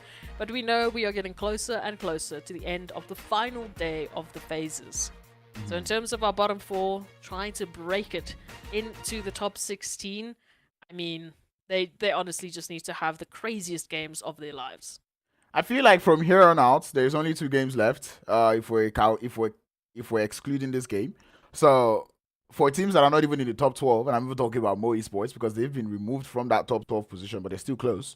But I feel like bottom teams that were in that bottom 4 of the general rankings, you know, I did say they can decide to do and undo today. So going into this game, they can decide to hot drop in boot camp because, and that's it. I told you we're gonna get it. We're seeing Mo Esports out there in boot camp, and then RUKH just on the outskirts. I knew it was gonna happen. That randomness is one thing we want to see going into today's games. We've seen double hot drops in bootcamp before and Camp Bravo, but this time our focus is all the way towards bootcamp. Maybe a little bit later on we'll take a look at ruins if the World of Battle continue this craziness, but it is more on bootcamp. My goodness, this is going to be a fun one, especially with that zone as well. Added on top of it, both Esports and they've got an extra little bit of time to work with. Virtual Gaming and Smash, no surprise, cooking things up here on Paradise. And this is something that we've seen many times. Normally, we would see Smash Team on the outskirts looking for that that third party. Okay, actually, it's the mind weapon we see on the outskirts. But anyway, it's not a hot drop that we're surprised to see right now. Smash Team do lose 1. In the meanwhile, Virtual Gaming Squads are the one that are behind them. And while I want to say Virtual Gaming Squad, go all out onto them. You know, you really don't have anything to lose. They low-key have something to lose. But given the type of games that Timeout has had today, I feel like Virtual Gaming Squad can be a little bit more confident as to, you know, their positioning on that overall rankings. I would say for Smash Team, they're really not in a position to get themselves into the top 12 for this week, just based on their current standings. They're all the way in 19th with 42 points, and Virtual Gaming up in 15th with 76. They are pretty close to trying to break that 95-point marker, but it will have to start here. If they can take out Smash, maybe even turn their head around towards the Mind Weapon, really capitalizing on those eliminations, there might be a story there yet. It will be really mind-blowing if 100 points happens to be the cutoff for top 12. You know, because right now all of these teams are already what, 99, 95, 92. You know, even to Mo Esports at 13th, 91. There's Lag with 81. It's doable. A very good game from any one of these guys, because this is game 4. There's still one more game, which means that cutoff mark could actually, you know, increase further. So that being said, this is not a time to play, you know? No, not at all. This is going to be a very tough battle here for the teams now to bring in those points. Virtual Gaming, they can get themselves closer, but it has to happen here. And now, I mean, as they take a look at it, as we take a look at the points, for them to not bring in that action, I don't know. We'll see. Smash has already been relegated down to only 2 members holding the line here. A little bit of rotation has to happen as well, as we do see Virtual Gaming maybe trying to isolate the players, or rather just giving the spacing needed. We know Sanhok can be a little wild, a little crazy at the end of the day. So if they can just try and isolate and try and run with these eliminations and engagements as safely as they possibly can, there might still be something to say for their later game. But both Esports still in bootcamp. Rad backed off completely. Meaning to say a little bit of an intentional play coming through from Titan. They have 3 players out there in ruins, and the last player is just on the outskirts of Black Hand. This might be something we may see maybe trying to be a spanner in the works for them, as the mind weapon now coming through for the side of Virtual Gaming Squad. By the foot, he would get him, and that is one shot going back into the lobby. Max with the grenade to put the cherry on top, as Virtual Gaming Squad now have Hulk on the top of the hill, trying to hold down the fort, take some shots towards White Boy, doesn't quite get the knock. Oh, but he would find it. The last bullets would be the one to connect, and the mind weapon now find themselves on the disadvantage. They'll have his position has been exposed, jump shots coming through, the knock is not there yet, as Hulk has to run for that reload, will not get it, but Sarawi on the off angle will be good enough to secure the side of Virtual Gaming Squad a little bit of players to stay alive in this one. Smash team, they heard that, but they're not drawing any close. Hey, we love to see it. Virtual Gaming really trying to make a push, trying to get themselves potentially up into that top 12, but this is going to be a hard-fought battle. A little bit of rotation coming on through, and we can see that happening now. Smash, they're in trouble. We know they've been relegated already down to 2 members. Paradise has not been what they wanted it to be, not quite the result that they were looking for. Now Virtual Gaming looking to make that even tougher. Hulk needing to get some consumables up. I mean, that HP bar not looking too great before they get into this fight. Let's hope they do find some of that loot. That was a nice backpack there by Sarari, though. That looks so unique. It's not something I've really seen. Hey, he's This got guy the is- vehicle skin. and He's got the vehicle too, backpack. This man are flexing. Oh, who's not flexing is the side there of Vista Gaming, though, as they lose its boot at the top of that hill towards the side there of Raad. We did mention that Raad completely disengaged from that boot camp area. They did see a team landing there, but they did not decide to gatekeep or even push up into the boot camp. Painful, but nothing too bad. More Esports, I keep mentioning it. They're at the bottom of the tables. They can undo, they can do and undo. They can pretty much have as much fun as possible. Hence why we're seeing them landing in boot camp, going for a different type of rotation, heading into this game. I'm still keeping a very close eye on Titans Axer, who, like I said, he is behind the players there from Black Hand. He might just be a spanner in the works, and I'd really love to see that intentional play coming through from the Titans. And what's interesting is the way in which they actually landed there. I mean, Axa just went straight on in for that Camp Alpha spot, and that this is completely towards the opposite of what we've seen from Titans before. Normally they drop together towards Ruins on the other side of that bridge line, but this time it looks like they are scouting out the side of Black Hand, maybe even now going in for the finish. We can see they're currently rotating on that bridge line, and this is all happening outside the zone. We'll see if we get a chance to see what happens, or if it turns on its head, you know why. But now, GREEDYFORKILLS, moving in closer and closer here. Vampires, they've had a tough day. A few glimpses of hope. I would hope that this one might be another potential good game for them. However, again, at this point, you're playing for placements. You're playing for a potential to get yourself into Vikendi if you do not have that opportunity to get yourself into the finals.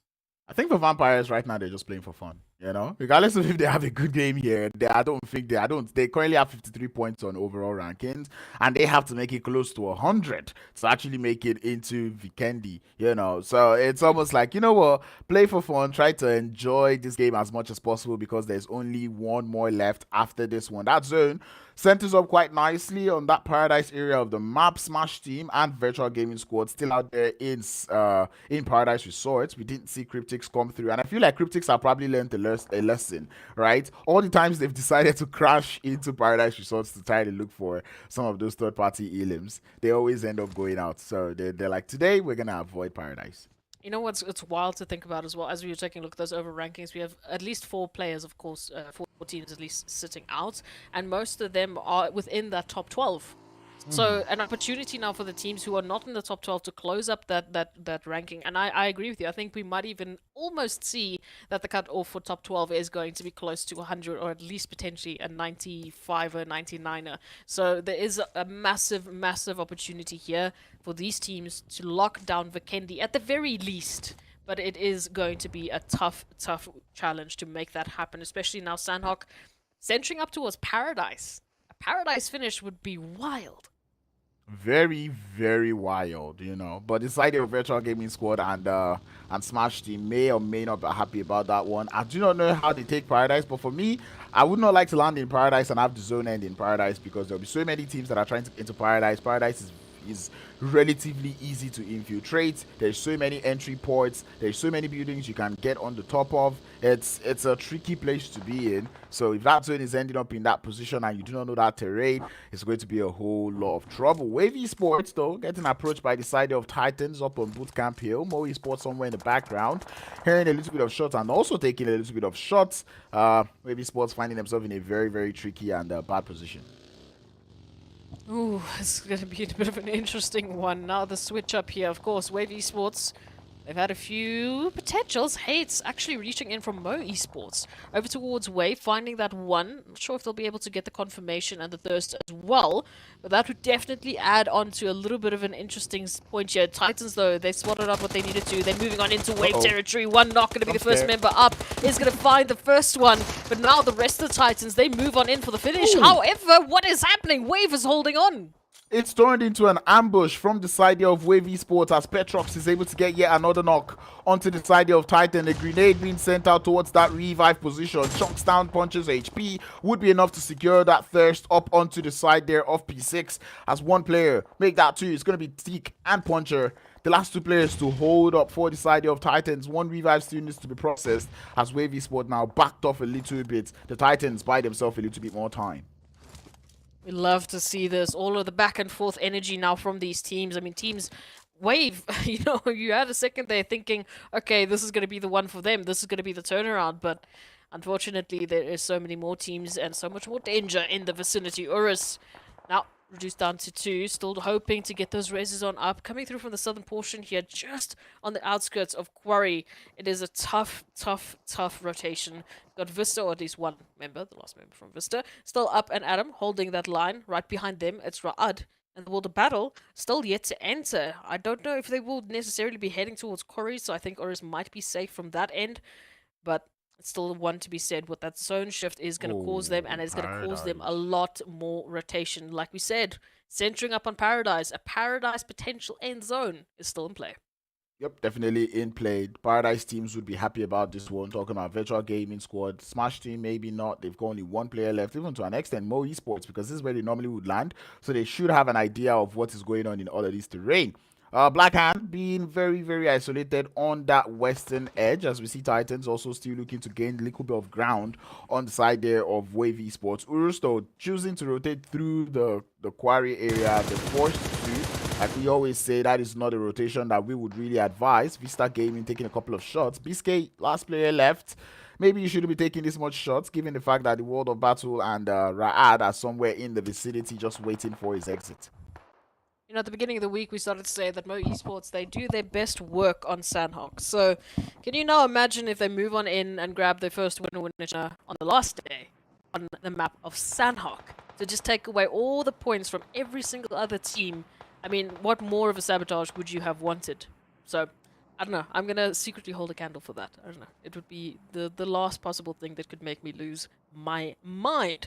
But the rest of the teams now rotating on in. RUKH coming through from the south. We got the World of Battle, of course, just so close and contentious. They have been keeping this rotation shoulder to shoulder for much longer. And now it looks like the World of Battle might finally make their move.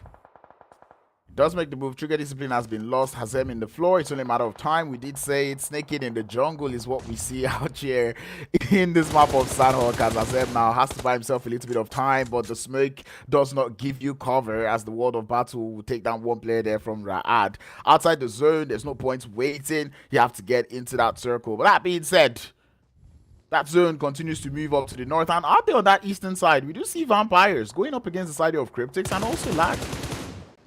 Yeah, there's a lot of weird contention happening towards this eastern side. Of course, for the side of Vampires, it's only Ninja now that is trying to stay low, stay hidden. A9Q gets caught on out in the open, so that's going to be the end of Lag. And hopefully not the end of Vampires, but you see those shots already raining in. Ninja, not quite the Ninja act that we were waiting for.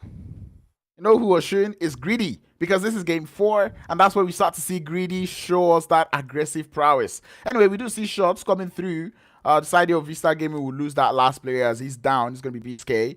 We're down to the final 13 teams to battle this one out. And for a couple of these teams, this is their last game. And I'm talking about the teams that are actually in Group A. Mo Esports being one of those teams. Mo Esports, RUKH, Titan, and Vista Gaming. These are teams that really need to, you know, put up points on this final game if they want to actually smell that Vikendi. RUKH is sitting down on 12th. Mo Esports is on 13th. You know, these are teams that are sitting on that edge and really need to put up points on board. Else, they might just get overtaken in the final game of the day. Ooh, the zone is going to be centering up on Mo Esports. So, I mean, in terms of the last game of the day, also the last game of the week, the last game of our league phase, please, let this be the one. Let this be the winner chicken dinner for Mo Esports. They've been so good on Sanhok. It would be so good. But, hey, we got to wait. There's still plenty of teams before we can even think. I'm sorry. I've already put it out there.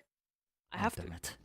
Don't jinx it. Anyway, Sun does look to be in a little bit of favor for the side of Black Hand. They've been isolated on that northwestern side. I said that earlier.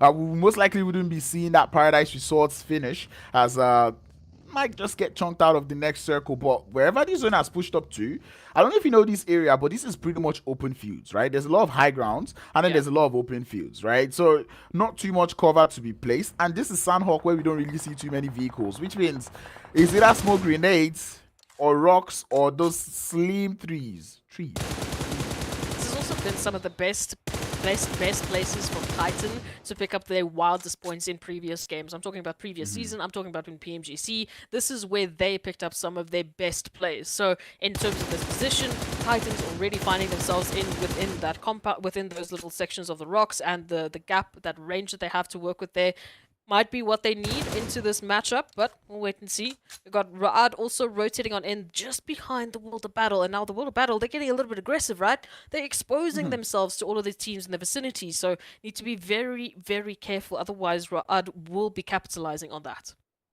CRYPTICS a little bit slow on their rotation up there on that eastern side. It's interesting to see that they still chose to stay towards that eastern flank. And you can tell that the fear for Paradise is real coming through from CRYPTICS. They're trying to avoid it in every single manner, because now they take the fight up towards the side there of Vampires. GREEDYFORKILLS also in the background. Lazy Boy will get one knock and a flush, but unfortunately not enough HP to continue, as that zone does take down his HP. Greedy out? No! Now you jinxed it. It was game 4. It was unjinxable. You did this.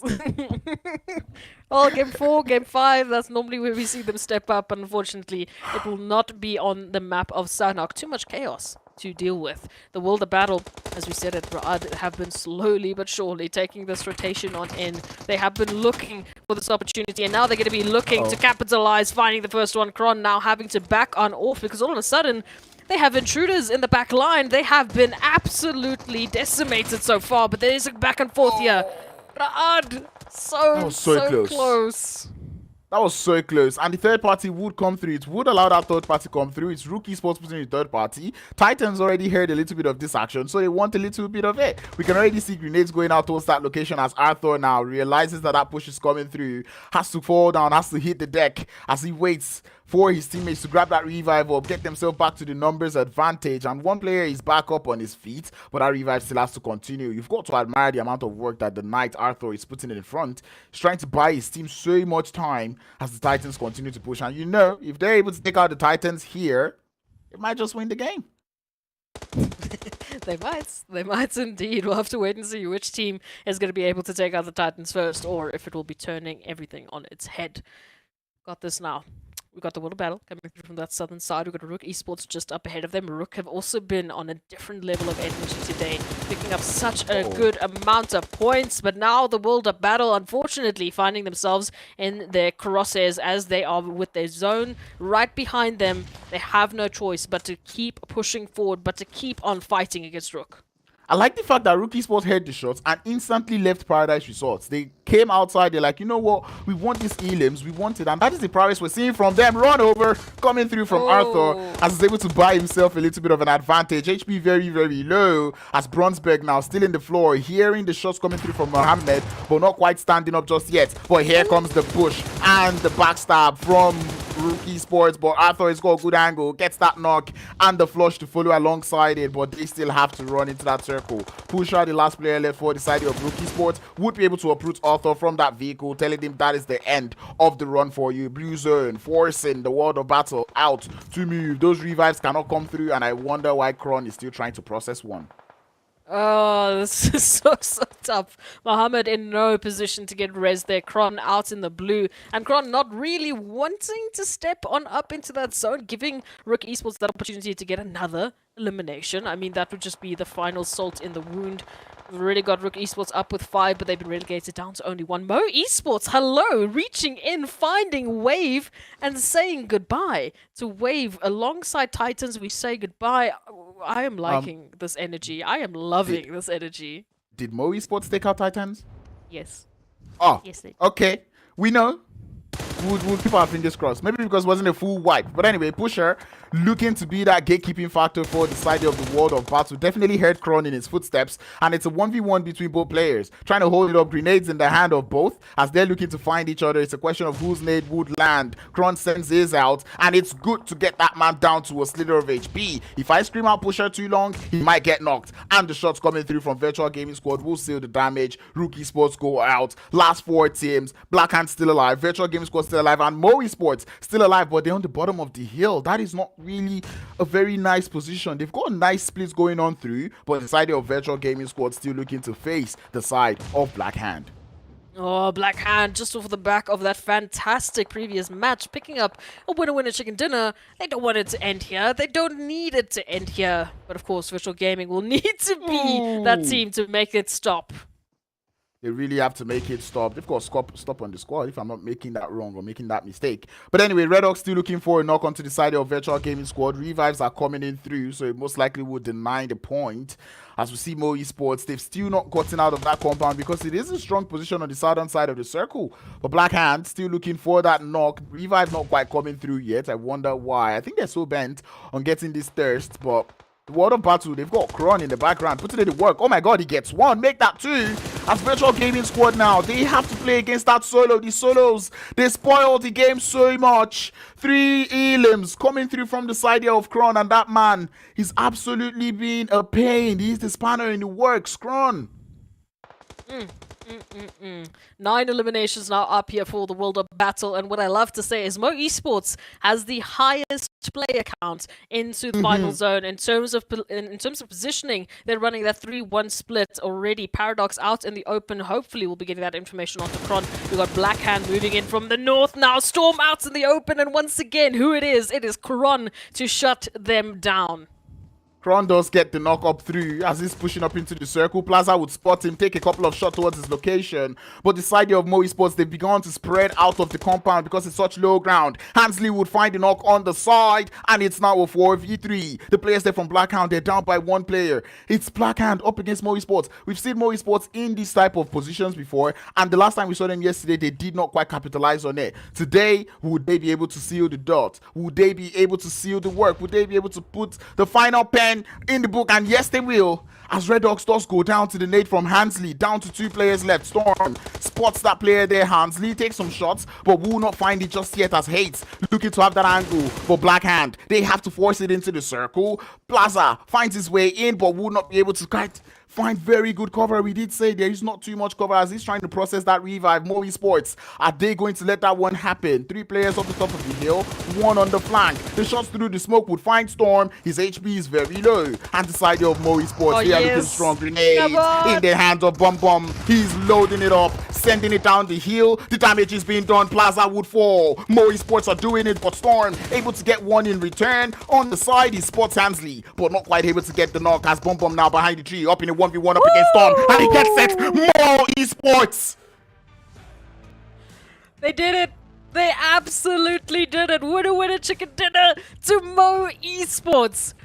I have been waiting to be able to say that. Off of the energy they brought into this week, you have to give them applause. They managed to make that happen with the wild MS that they've been dealing with. They picked up a winner chicken dinner. They locked it down. They fixed any and every mistake they possibly could use and they possibly could have made. And they played as a team. They picked up the win here, Crowns. from the bottom. They needed it. They've been inching closer and closer to the chicken. And what better map for Mo Esports to do it but on Sanhok? If they don't make it, this is enough. I'm happy. Massive congratulations to Mo Esports. Thank you for finally making it happen. And of course, again, on Sanhok, the map that has been bringing Mo Esports its success in this week. They have really been showing just a different level of energy, just a different prowess, and now they finally have locked it down off of the back of a very tough weekend. I have to remind you, they've had some tough challenges and they have brought it to the win. Let's take a look at those fantastic highlights.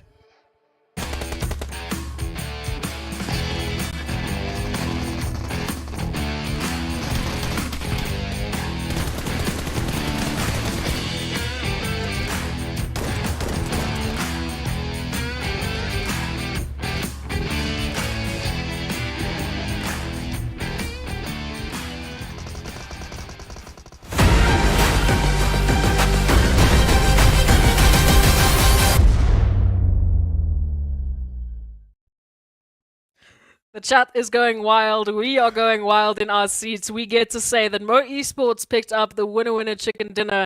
Finally, we have waited for that opportunity to say exactly those words. But let's take a look at those match rankings to see exactly where everyone ended up. Of course, Kron from the World of Battle was an absolute menace.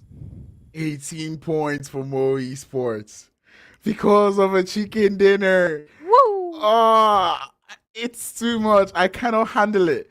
Mo Esports putting in the work, but Virtual Gaming Squad deciding that they would also put a point up on board, making it harder. 12 points up on board for the side of Virtual Gaming Squad. The World of Battle in Kron was able to do so much work, but Black Hand not quite able to clutch it up against Mo Esports. We've been saying to Mo Esports, play as a team, and as a team they played, they got a chicken. The last time they tried playing as a team, they almost got the chicken, but they started playing not as a team, they lost it. This time they came so close and they remained as a squad, and it played out well for them. We love to see it here. What a way, what a kind of energy to bring in to the last possible Sanhok of the phases of this league so far. Before the finals, Mo Esports, they lock it down. Let's go take a look at that second page, of course.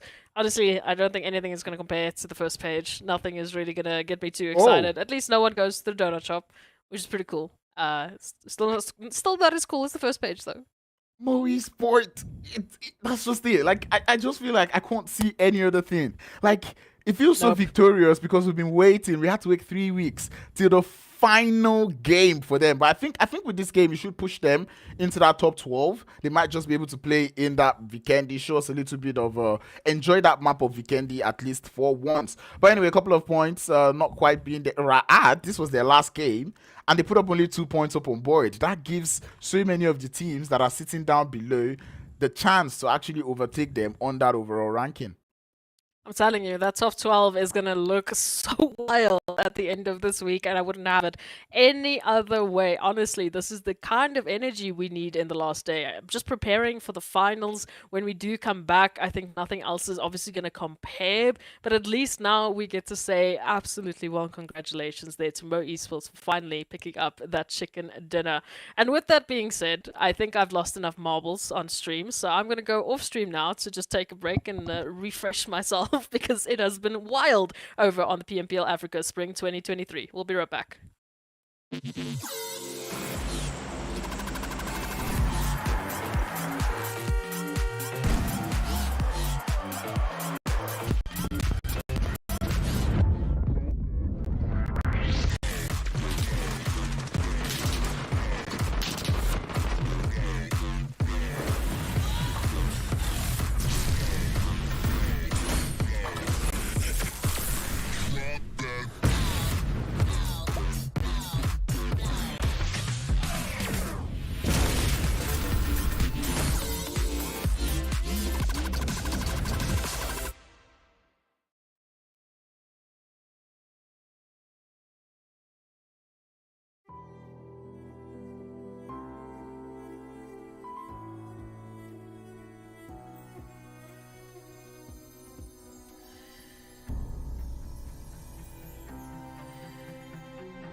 I don't have a good enough intro to sort of follow up what just happened on Sanhok, so all I'm going to say is hi, welcome back. This is where we all lose our minds based on what these teams have been bringing in. It's PMPL Africa, and we wouldn't want it any other way. Mo Esports, congratulations to them, but now they have to sit out for our last map of the day. So whatever points they have managed to grab, that was the last hurrah, and we just have to give them a warm, well done of applause. I mean, I can't even speak anymore. Crowns, please, just bring some sanity into this. A nicely cool Easter gift coming through from the side of Mo Esports onto Mo Esports, to us, to everybody, because we've been waiting for it. We wanted to see Mo Esports actually do good numbers. To think it was actually when they decided to land as a squad in one general location, which was boot camp, that they were able to put up the numbers on board. To an extent, you can also say because they took out that last player there from Titan, that is also one of the reasons why they won this game. But still, it was a beautiful Sanhok game, to say the least. It was very poetic, if you ask me, because the team that has shown so well on Sanhok was Mo Esports, and they decided to grab themselves that final chicken dinner of the day. But that being said, the action does not quite end, because the race for top 16, the race for top 12, and the race for the finals is still on, as we're about to get into the next game of the day. It's going to be none about Erangel. Absolutely. The last opportunity for teams to bring in those points, as we know. Unfortunately, for the likes of Group A, they will not be joining us, Mo Esports being one of them. Of course, Titans, RUKH, and VISTA Gaming will not be having their last wrangle of the day. But that's, I mean, with that even being said, for Titan Gaming specifically, I feel like they don't need any extra points. They they've really been picking up all that they really needed to do. I don't think they are in any sort of danger from not going to Vikendi. For the rest of the teams, there is still a potential little shuffle that can happen. We might still be able to see some teams just grabbing that last little bit of an opportunity into the top 12. If we take a look at the current standings for this week, we do see that the team that is actually holding that 12th position is TIMEOUT with 95 points total, and right up ahead of them, everyone else is already in triple digits, that being Wave Esports, GREEDYFORKILLS, Blackjack, Mo Esports, cough cough, and the rest. So there is still an opportunity to potentially change it up, but it's going to come down to the teams right below. Oh, that bottom 8 has got a lot of work cut out for them. Then TimeOut Esports being the team on 12. RUKH definitely not making it into Vikendi anymore, because they've played all their games for today. But TimeOut Esports, if they're able to put up 5 points just going into this game, it means the cutoff point for top 12 this week in PUBG Mobile Africa was 100 points. That is outrageous. Like, this is not, we've been seeing it increase from 90 in week 1 to about 95 in week 2 or 94, and now in phase 3 we're seeing close to 100. That just goes to define that in order to make it into not just Vikendi but into the finals, you need to be on something different. We know that is the fact here. And so far, everyone has been really showcasing that they've been so good at adapting. They've been bringing in that energy. They've been changing things up day in, day out. Every single time there is a break day, they come back even stronger. So the teams have been putting up, but as we know, unfortunately, it all comes down to this last map of the phase. It is a wrangle to decide who's going to be our top 12 on Vikendi and who's going to be our top 16 over on into the finals. But here it is, our last wrangle zone for the phase, and of course it's South. Playing path is nice. I'm saying it's nice because I want a very, very terrible game, a very, very hard game for all of these teams. And just because it's now in the South, initially I was going to say, you know what, going into this Erangel game, I want a military-based circle to kind of close down things. But right now, I think I'll take something up towards that northeastern edge, somewhere around the open fields, I just want to see an open field finish, or maybe even a city finish up towards Pochinki. That's something I'm looking forward to seeing out here in this final Erangel game of the phase. We got blessed with a very northern zone in the previous wrangle. Not sure if it's going to happen again with the flight path. If we do actually for once have the zone gods following the flight path, we should be saying hello to both a military base island and of course the southern portion of the main island, that being Primorsk and Ferry Pier, which was also a very wild finish yesterday where we had the similar zone. Waiting for that zone to pop on up. The rest of the team should have plenty of opportunity to get to their usual drop sites. Yeah, nothing too serious, nothing too bad. You could find a couple of vehicles, make it into your regular drop location. Shouldn't be too much of a trouble. Hey, at least I got the military island zone, or at least the zone that has a little bit of the military island in it. So yeah, I enjoy it, I like it, and I want to see how these teams would play this one out.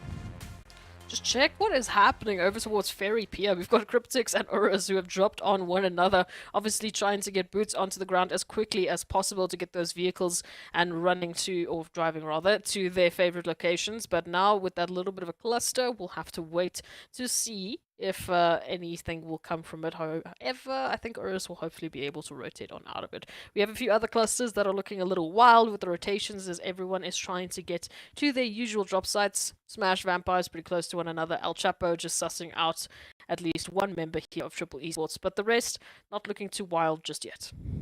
Not too wide. It's a it's a pretty fair zone. I'm gonna call it a fair zone because it's fair when we look at the type of zones we've been getting this week. The World of Battle, we lose one player upon landing towards the side of Black Hand. This is going to be a lot of trouble. We've seen teams lose players here and to the side of Black Hand as RUKH finds himself behind the fence, trying to bandage up a little bit. Normally, we'd see Black Hand look for a vehicle and get into Yasnaya, but it does look like RUKH want a little bit of this engagement. Molotov's being sent towards his position and a grenade to follow suit. That grenade doesn't need to do too much damage, but it's a little overcooked. Side of Black Hand, not quite looking to come through for Calvary just yet. It's surprising to see, and I really hope this does not spell a bad game for the side of Black Hand. They do have the rest of the members now moving on in for that backup. The World of Battle. We know Kron has been on something else, already picking up such wild eliminations in that previous Sanhok, now bringing that same energy over towards Erangel. However, there is a bit of a stalemate back and forth. RUKH sending out a bit of a molly, getting that backup and just getting some spacing to work with, but these smokes are really cutting off any sort of angles they can work with here. Yeah, the Molotov not quite hitting the mark, but it will cause a little bit of a delay coming through as HP continues to get chunked up on RUKH. The rest of Black Hand not quite in the vicinity just yet. Oh, scratch that. Koa is out here somewhere. RUKH is going to fall, and the rest of Black Hand now have to come in to save. Plaza and Koa, there's no way they can cross, but they've got grenades to talk about. Koa sends one out to the back of the fence, gets the bounce. Not quite the knock yet, but Mohammed's HP is going to be very low. Smokes on the top of the road to kind of buy themselves, give themselves a little bit of cover to make the crossing. Storm, not quite in the vicinity just yet. RUKH crawling back to see if he can get that revive. The World of Battle would also get their numbers back up. And again, this engagement has a time limit, right? Because we've got the mind weapon just up behind them, slowly but surely descending that mountaintop. But there's a good opener onto the World of Battle, at least Koa finding that little angle. There has been one res or so happening. Mohammed and Arthur still up on their feet, just barely with those HP bars. They need loot, and unfortunately with Black Hand cutting in this time, they haven't had the opportunity to really keep anything that they've managed to pick up. But I like this, disengage from Black Hand to get out of there. Yep, they're like, you know what, let's just go get our HPs back up, let's go get ourselves looted up. We've given them enough trouble. Both teams just feeling themselves out ideally, nothing too serious. We're just, you know what, we just wanted to see if you knew how to shoot guns. That's it, nothing too serious, we're good.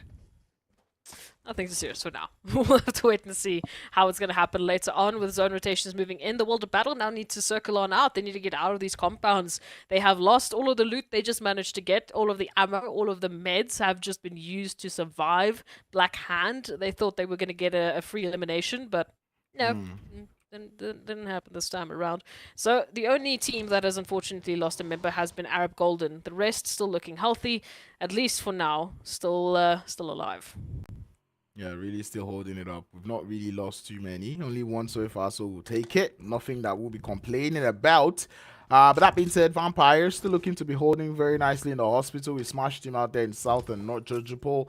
Triple Esports out there in the regular drop spot towards the Primorsk area with CRYPTICS looking to be a little bit misplaced around that northern side of the ferry pier. URUS also still in the ferry pier. Military Island would have only Wavy Sports side there of Timeout out there in Muta, and I have to say this Timeout really need to put numbers up on board.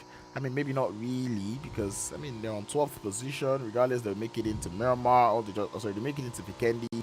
All they just need is 5 points. They just need a little bit of something, right? Just anything to add on to the overall tally. And for the rest of the teams, I guess they're trying to do the same, because any little bit of points, any little bundle that they can add to their tally is going to help them on the overall rankings, is going to help them into this phase rankings, and ultimately give them as many bonus points as they possibly can to go into those finals next weekend. So now we have to beg the question, right? who is going to be taking the final Erangel of this phase? I feel like Triple Esports is that team that likes to go out to the bank. Plus, they do have a good position in that new circle. So, I think I'll go for Triple Esports for this final game. Okay, Triple Esports, not a bad team. RUKH Esports came to mind, not only just because we just tuned into them, but also because of the energy they've been bringing in today. They started off the day really, really strong, picking up those winner-winner chicken dinners. I would like if they could start with one and end with one. However, it's going to come down to the sort of energy they can bring in. I mean, so far they've been getting good eliminations, then they've been losing out players, unfortunately, with the rotations in these last few matches. And that's been making it so tough for them in the final zone to pick up a win, that if they can change it up here, maybe we can see a double winner chicken dinner here for RUKH Esports. But meanwhile, Arab Golden with the 3-piece spotting out lag, and it looks like they want a piece of lag as well.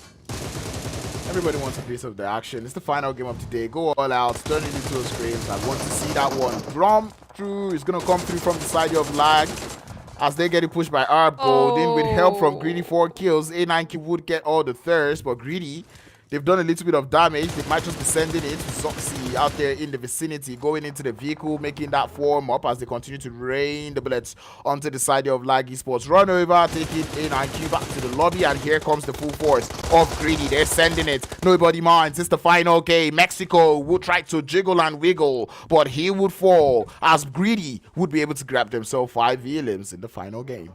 I mean, we went from Arab to Lag to Greedy. Take your pick. In a matter of seconds, we've just lost 2 teams. So yeah, no, we say goodbye to them. We wait for that zone shift now to show us where we're going to be ending up. And once again, very pure it is. And now, yesterday, we obviously had this situation where the zone shifted. We saw Triple actually getting that northern reach of the zone, and that ended up being the win for them. That ended up being what they needed to go out with a bang, like you said. This time, however, they're towards the south, they're towards the coastal line, and who other than RUKH Esports and, of course, the likes of potentially Vampires and Smash are heading into that northern section. So we'll have to wait and see how that zone is going to shift in the later phase. I feel like it's pretty much easy rotations for the side of Triple Esports from here on out, given that there isn't too many teams out there in the center, but not too much easy rotation for the side of Virtual Gaming Squad, as they have to ward off the side of Timeout. Having one player knocked down in the side of Virtual Gaming Squad, not really working out too well for them in Alpha Luigi. One Shot and Hawk have to find another route into the circle. This fight is happening around the Muta area of the map, and I do not know if One Shot has enough HP. Has enough. Okay, he does. Because I was about to say that man probably is going to bleed out to the zone. Could be an interesting one. Unfortunately, all of this happening out in the blue zone. And again, out in the blue, all the way towards Malta. And now they have to get themselves all the way towards Ferry Pier with everyone moving in. We already have a lot of teams over towards Pachinki, that being GREEDYFORKILLS and, of course, Blackjack Esports. A lot of teams now rotating in from the north. Blackhand, obviously, still in Yasnaya Poliana, so they still need to get a move on into the zone. The Water Battle from Rozhok, and, of course, the Mind Weapon just up ahead and on the outskirts of school. So there is plenty and plenty more rotations to be had. Wave, the only team still on the military base as well.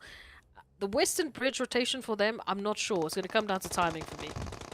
Interesting to see Blackjack Esports on the Pachinki Hill, but that is nice. But when you have GREEDY4KILLS who have just been rampaging looking for elims, it becomes a little bit of a trouble. But they're able to get 2 players down as Zeke and MG still looking to hold it up. Pivo's legs been spotting underneath the vehicle, and down he would fall as Nossa now rendered the last player left, but a beautiful grenade up onto Zeke would ensure Nossa has a little bit of ground to stand against this 1v3 coming through from the side of Blackjack Esports. But that man with the gun in hand, trying to see if he can go in from the left. 2 people pushing up onto him, and that is a GG well played onto the side there of Greedy. Oh, no game number 4, no game number 5. So yeah, we say goodbye to GREEDY4KILLS. Unfortunately, they're not going to be making that mad dash to the top at the end of the day this time around. But they've done well enough. We'll have to wait and see if it was at least enough to get them that extra map on Vikendi. Looking at the rest of these teams now, CRYPTICS here towards the south. Once again, similar position that they've held before in that previous Ferry Pier zone. And now right up ahead of them, URUS, Vampires. It's going to be very awkward if that zone does shift once again to the north, because then it's the same situation, right? You have to rotate shoulder to shoulder with all of these teams, but this time they have a little bit of extra spacing to work with.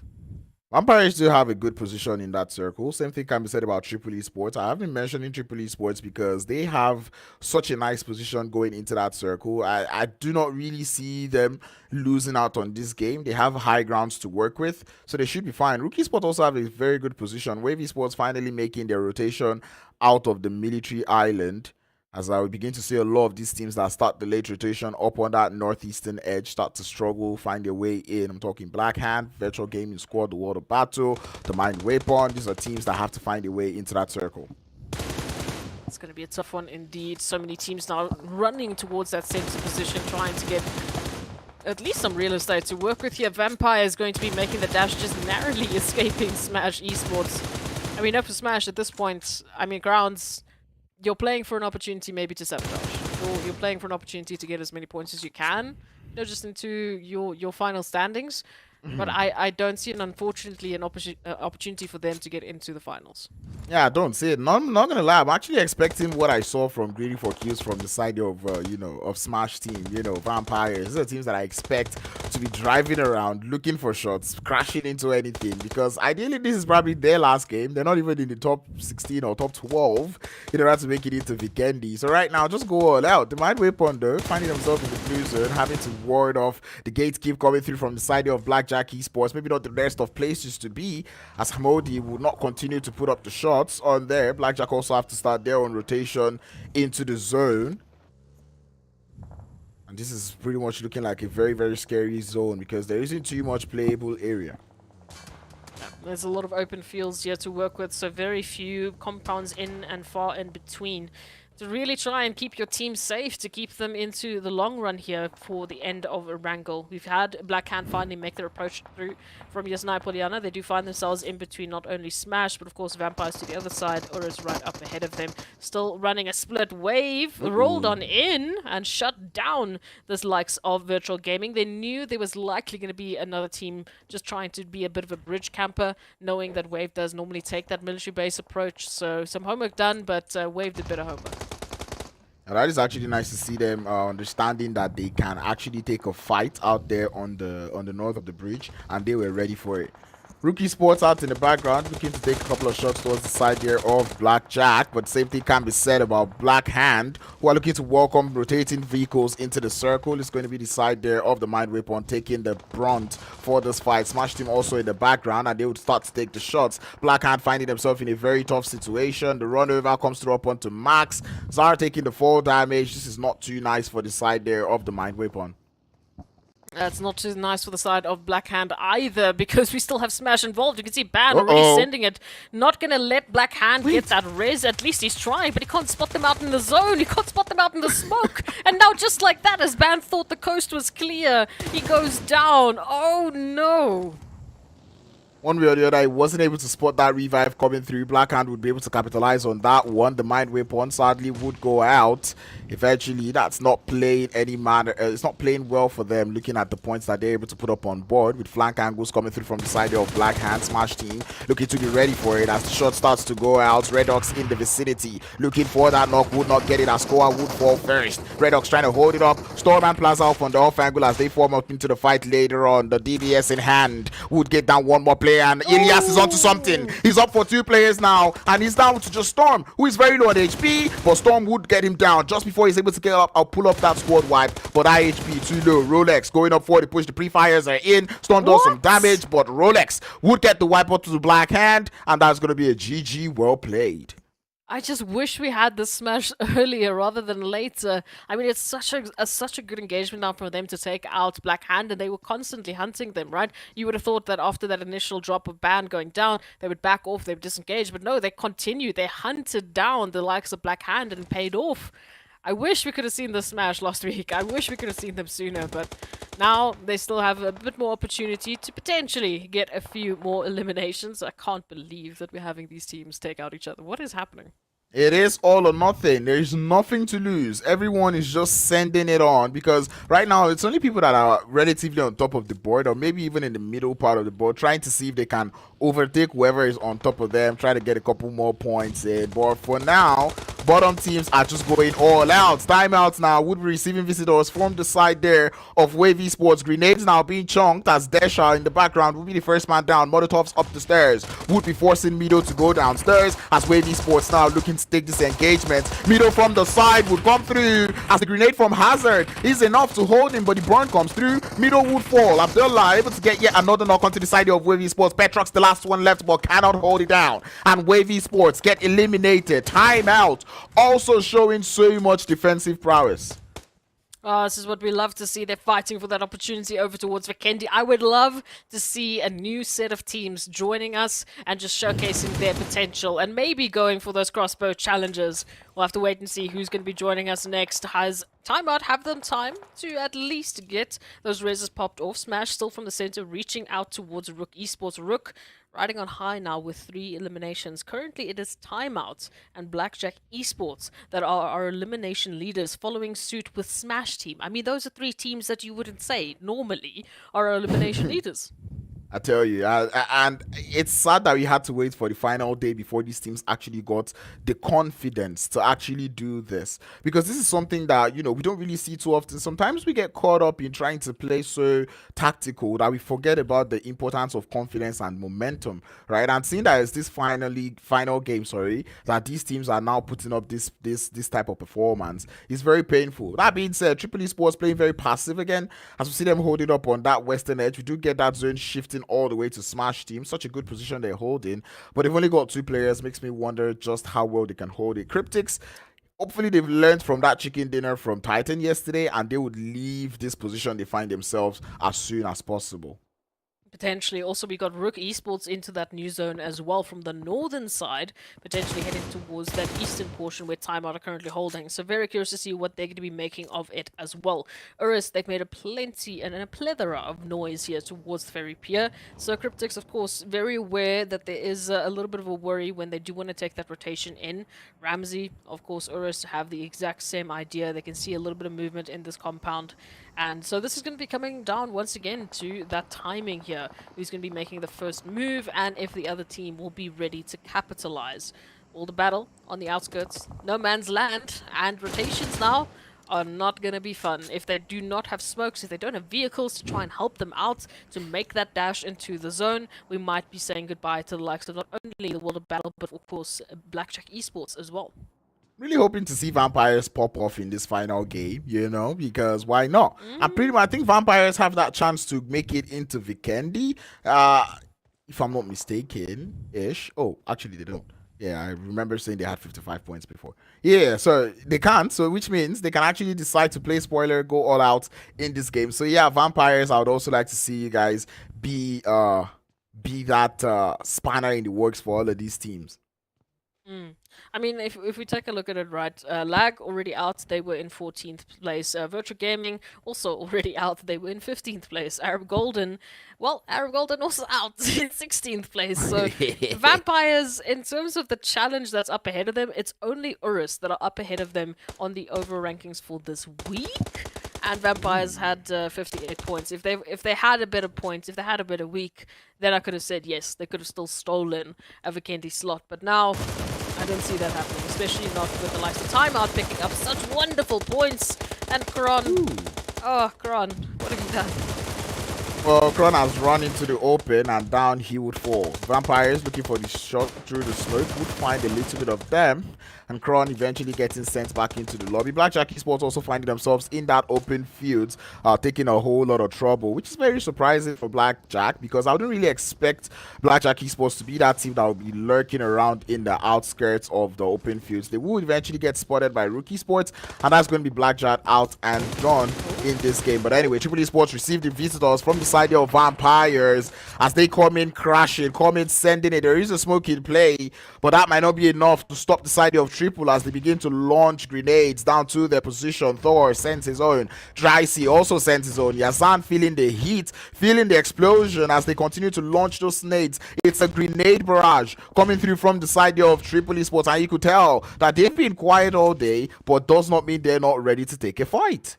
They've been sitting here waiting for an opportunity for a team to push into them, and none other, of course, than Vampires will make it happen. Now moving on closer and closer, those nades still sending on through. I mean, Triple Esports, they have just been waiting. They've been keeping these utilities for so long, and now they finally get to use them.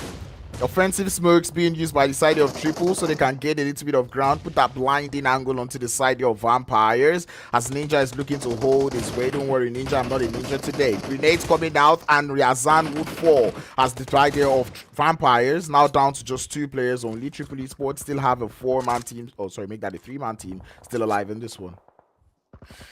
Oh, I can't believe what I'm saying. But yeah, Vampires and Triple Esports up head to head with Triple. As we said, they've just been keeping those nades. They've been waiting for the opportunity to finally let loose. And now Thor going with that flanking opportunity. Ninja will have to step out, and that will be the end of Vampires. Unfortunately, spacing not really working out for them. Over towards what's happening in the center. We've got Smash and RUKH, the only other teams that have a potential position in zone, but RUKH is actually backing off. Just a little bit of a regroup before they go and find a position in zone. So very curious to see what they're going to make of this. Timeout now moving in from the eastern side, going to be spawning out Smash. That zone shift is going to be interesting. The only way that, Smash is in a good position, right? And the only way RUKH Esports can take away that good position from them is by full sending it. There is no two ways about it. You have to go for a send it straight up into the ditch, try to see if you can take them out. It's going to be down to how much they can attack. But RUKH Esports deciding not to do that. They're looking to go more for that northern play, trying to clear out the north, see what they have before they get into that circle. Timeout wasting so much time in the blue. Abdallah looking very confused, and Bronsberg is going to capitalize on that one, getting himself that sweet knock to go alongside the 7 elims. I think everyone should be shaking in their boots. The only 2 teams still up with 4 players is RUKH Esports or CRYPTICS. So, you know, you can take your pick. Who's the lesser evil here? Timeout, unfortunately, going to be losing out on 2 players, but they are running a 2-2 split, so Mido and Hazard will be safe for the time being. However, that doesn't mean that they're going to be quiet. We can see RUKH running 1-2 splits. Pusher might be getting a drop on this position for now. However, they back off. This is a very tough zone to now try and navigate. A lot of dips, and that massive hilltop just on the other side of the road is going to make it very difficult for any team to try and capitalize and take this position away from Smash. Triple Esports look to be taking fight up against the side of CRYPTICS, and like I said, RUKH Esports just quietly looking at that little dip at the side of Smash team are holding, deciding and trying to realize or trying to pick when they want to really full send it into that position. URUS Esports Moment will take all sorts of bullets onto his position as he makes his way into the circle. Will get eliminated in the try as we see Hazard now finding his way towards the side of Smash team. He and Mido, the last 2 players alive. CRYPTICS taking the bronze from the side of Triple Esports. 1 player already down. And it's a question of what are they going to do about that one. Grenade still going out towards the side of Timeout. A Smash team do not want to give up just yet. They don't want to give up, but they might be taken out without their consent, unfortunately, as RUKH Esports are sending it in. Timeout are getting closer and closer. We've got Triple Esports holding on with CRYPTICS now nestled in between. So it might be too much, and it is too much for Timeout to deal with. But how is Triple going to be holding on to this? Not sure how much utility they have to work with after that little bit of a spat with Vampires. And for RUKH, look at the split. North side, they are completely taking control of the northern side of the zone. Well, Blacklost is able to get himself 1 knock as they come in for the full send. Rami is also in the vicinity as he does come in for that full send. Rolex trying to hold up, but here comes RUKH Esports. DBS in their hands, not enough as Rolex is able to get 1 more player down from RUKH. And here comes the third-party shots up onto Smash. It's not helping matters as RUKH Esports have to grab 2 revives up onto their players. 1 more player down for Smash team as Blacklost now has to grab that revive up onto his teammates, still sending grenades to ward off the side there of RUKH Esports. If RUKH want to take this win, they need to just hold on to this one. They cannot go down to the likes of Smash. And now finding that nade on towards Rolex might make this a possibility, getting closer and closer to taking this position away. And look at the rest of the teams. It's only Triple that's still up with 3. We've got Smash and CRYPTICS obviously relegated to 1. So in terms of numbers, if RUKH can hold on to their players, they could have the win. They needed the numbers advantage to take away this little dip from the side of Smash Team, and Smash Team have made that mistake of allowing RUKH Esports get their numbers back up. Here comes the push up onto that solo player. It's going to be Blackloss. DBS in hand, there's only so much he can do as RUKH Esports come through. Wait a minute. Bo! Okay. He almost got me scared for a second there. There was a little bit of excitement. Almost we saw the likes of RUKH going down, but it was only one member and they should be able to get that res. We don't see a send coming through from Triple or from CRYPTICS as they go down. And now Triple with one member down trying to recover. Thor and look at Pusher now stepping up. They've isolated Old Boy, so this might be it for Triple Esports. Yep, Triple Esports having just one player with very low HP. It's only a matter of time. The shots would come through and Old Boy would fall. I see the last player left driving around in the circle looking for a safe haven, looking for a place to call home, but he's not found any bar. Out goes the back tire of the buggy, and I see he has to pop off. Tries to find the shot up against the full man team of RUKH Esports. There isn't so much you can do. Triple Esports taking out and Esports seal themselves the second winner chicken dinner for today. You love to see it. RUKH starting off the day with a win, ending the day with a win. Maybe they took a page out of GREEDYFORKILLS' book, but they definitely made it look a whole lot different.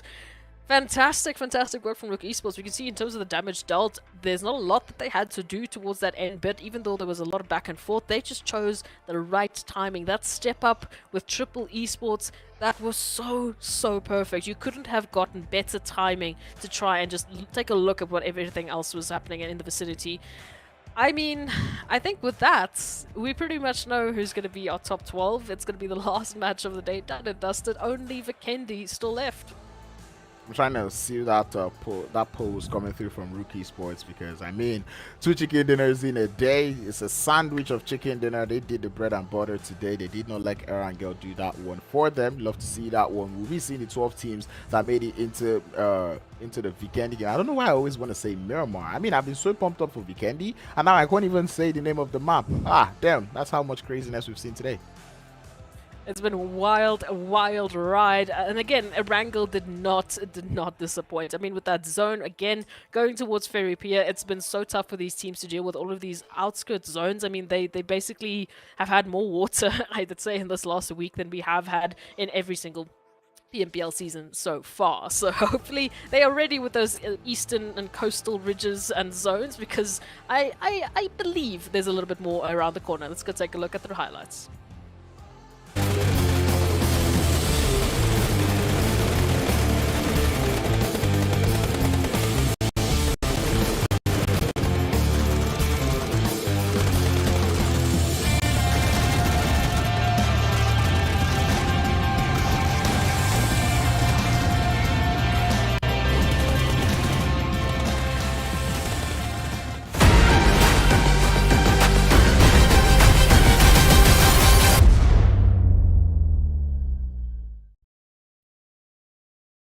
You love to see it. Erangel really not disappointing, but we know that it's going to be the last normal map done and dusted for the day, because we only have Vikendi left, which means we need to first take a look at those match rankings to see how many points exactly RUKH obviously managed to add to their tally, but also the rest of the teams, because ultimately Triple Esports, they were looking pretty healthy, they were picking up a good amount of eliminations. It just unfortunately didn't translate into a win.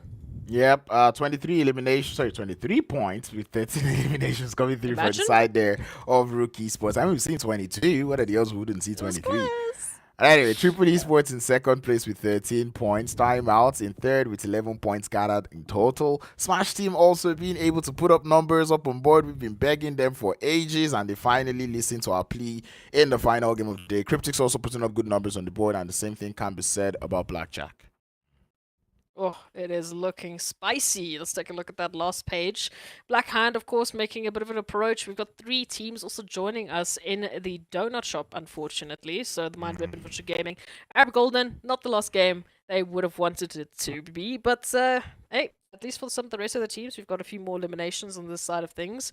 And with that last match ranking done and dusted, Crowns, very excitingly, we get to see what our top 12 is going to be like for the last possible Vikendi here over in PMPL Africa, because there's no more Vikendis in finals. It's only Miramar, Sanhok, Erangel, rinse and repeat. None of that fantastic Vikendi action. So this is the last opportunity for teams to pick up a crossbow. Please. Yep, it's the last Vikendi. We really want to see that one. But before we start to head into Vikendi, we'll let's take a look at that overall standings to see where all of these teams are. Titans definitely running away with it, and they still have to play this Vikendi game where they can put up more points up on board. You just love to see 227 points. This is absolutely monstrous coming through from Titan. But of course, with that being said, right, there is no possible chance, I think, that RUKH Esports, no, I know, that RUKH Esports can catch up to Titans. I mean, one game that you need 30 plus points, if you want to take Titans away from their bonus points, that's it. We can officially say that Titans is the first team to have a back-to-back phase win and take almost the maximum bonus points into the finals. So they will be ending up with about 79 bonus points, which, again, that's huge. But as we take a look at it, these are our first 8 teams joining us on Vikendi. Let's take a look and see who the last 4 are to join them. And here they are: GREEDYFORKILLS, MEA Esports, TIMEOUT, and of course Wave Esports. Congratulations with every single team in the top 12 having actually triple digits. 103 was the cut-off mark. Wow. I'm blown away. Like, this is nice. I feel like all the teams in the lobby right now, you guys absolutely have done so well. I enjoyed the way they've played so far this week, and with just one more game left for the day, I cannot wait to see what type of Vikendi game we're going to get to see. But that being said, no time to check time, no time to waste. We'll be going for a quick break, and we'll be back for Vikendi.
Your order is here. Oh, thank you, thank you.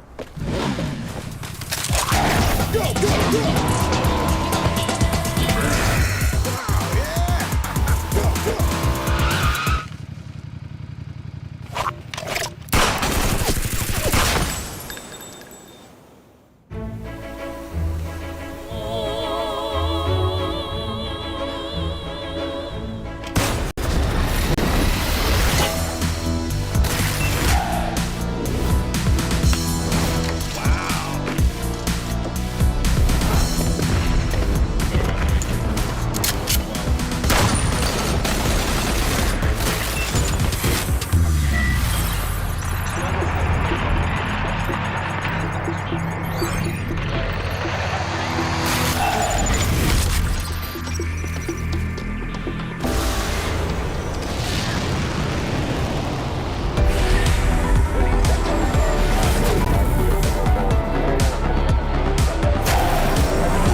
As if this has not been exciting enough, we get to add an extra map to the tally. One more map, one more opportunity for teams to pick up as many points as they possibly can, to add to that overall tally. I've been saying that so many times, I'm starting to get sick of it, but what I'm not starting to get sick of it is these teams. They have been bringing in the best possible action, the best level of competitive spirit that I've seen so far in PMPL Africa. Yes, sir. And I like the fact that everyone has actually, roughed their way to make it into Vikendi. But you know what? Vikendi, not just for the points, but also for the rewards, the extra bonus points. Robin Hood, please. Please, guys. Please. Hold a crossbow. Because at this level, if you get one elim with a crossbow, you're probably going to win the reward. I always want to play this game so I can take the crossbow, get just one elim, and grenade myself. And then I know I win. $200 just for getting a crossbow kill. I mean, right? Why? Why have you not yet done this? But yeah, so these are the challenges up for grabs at the end of the day. That's going to be the last opportunity they get to make this one happen. Still need to see some pan action. I'm just saying, it's in the trailer, the adverts show you how to do this, so you should be able to do this. But we'll have to wait and see who's going to be the teams to actually bring that one up to fruition, because we know there's not just these challenges, there's also the one-man army, there's the most eliminations, and the viewer's choice, and that could be selective. So some teams might rather be opting for all of those three than the potential two with the crossbow and the pan. No, I'm just writing it down there, like who's holding a crossbow, who's holding a pan, and we'll keep our eye out for the run over. It's one thing I know we never shy away from seeing in this region is the grenade usage. So I wouldn't be surprised to see so many grenades being used for that look at my style. But crossbow, pans, run overs, we want to see it all going into this last game of the phase of the stage of the PUBG Bobo Pro League Africa. As we do, this is going to be it, the last Vikendi that we'll ever see in PMPL Africa Spring 2023. And it's going to come down to these 12 teams. Make it happen here. RUKH Esports already picked up 2 winner chicken dinners today. Whether or not they'll make this one a third, it's going to be up to them and the rest of the teams. But again, we've got a few, new challenges over towards Vikendi. MEA Esports, so good to see them here. We've also got the likes of TIMEOUT making an appearance. Yep. MEA Esports also being in Vikendi. Oh, I feel so happy. Anyway, just in case you did not realize, MEA Esports, Titan Gaming, VISTA Gaming, Blackjack Esports, Timeout, Triple Esports, side of GREEDYFORKILLS, the World of Battle, Black Hand, RUKH Esports, CRYPTICS, and Wave Esports would be your top 12 teams out here in the map of Vikendi. Right now, I'm not even looking forward to making predictions as to who wins. I'm just keeping my eye out on the elimination feed and the player loadouts. And especially that zone as we're going to be heading through. I mean, in terms of the flight path, it's a bit of an eastern one. We know this is a 4x4 block map, so very similar to Sanhok in terms of the rotations. Flight paths, you can pretty much get to your usual, I don't know if you can even call it your usual job site, but your job site on Vikendi. And hopefully these teams will be able to capitalize with such a nice central zone. It's like this is the only map where the zone behaves. Zone kind of acts well. It's kind of a nice one, centered up in that center-ish. We do have the side of Mount Kresnik, Port Vosto still in, Goroka also still in. And I did pose a question: if you're not landing in Goroka, are you really playing the map of Vikendi? Well, what is interesting to see is over towards Podvosto, we have 2 teams actually taking a little bit of a hot drop, which is wild to see, since this is the last possible map of Phase 3, the last possible map between here and the finals. But here they are. It's CRYPTICS and VISTA looking for a little bit of that hop drop action. VISTA running that 2-2 split. Now going to be caught on out. UMP in hand. No crossbow. Just yet. But it will be that first elimination towards the side of CRYPTICS. I feel like I'm not even so focused because I'm out here looking at the loadouts. Everyone's just G36 and shotguns. And I did mention it with how much damage that we see the DBS do these days. It's very, very hard to see the crossbow in play. I'm not gonna lie, if I were to be the one setting the rooms, I'll just take down DBS low or shotguns low, crossbows high. All you're just gonna find on the floor would be the ARs and the crossbows. Then you'll be forced to pick it. I mean, the G36C, the one weapon that is, of course, very, very secluded only towards Vikendi. Vikendi special weapon.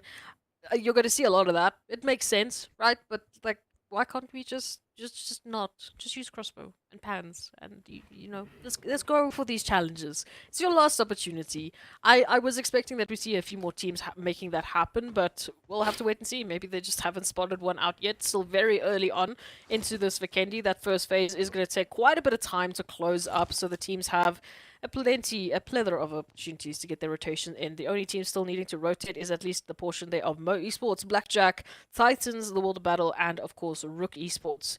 CRYPTICS at VISTA, on the other hand, they've got plenty of time to try and close this one out. They'll take their time, they would enjoy. Last time CRYPTICS were in Goroka with the side of Triple Esports, they did get taken out in that beautiful 1v3 by IC, or at least the last time I remember. That is what I saw. But it's interesting to see that right now they've decided to choose to go over to Podvosto, not too much trouble. Timeout also in the background, looking to come in through from that cement factory up onto Podvosto. Wavy Sports looking very nice up there on the north in the Cosmodrome.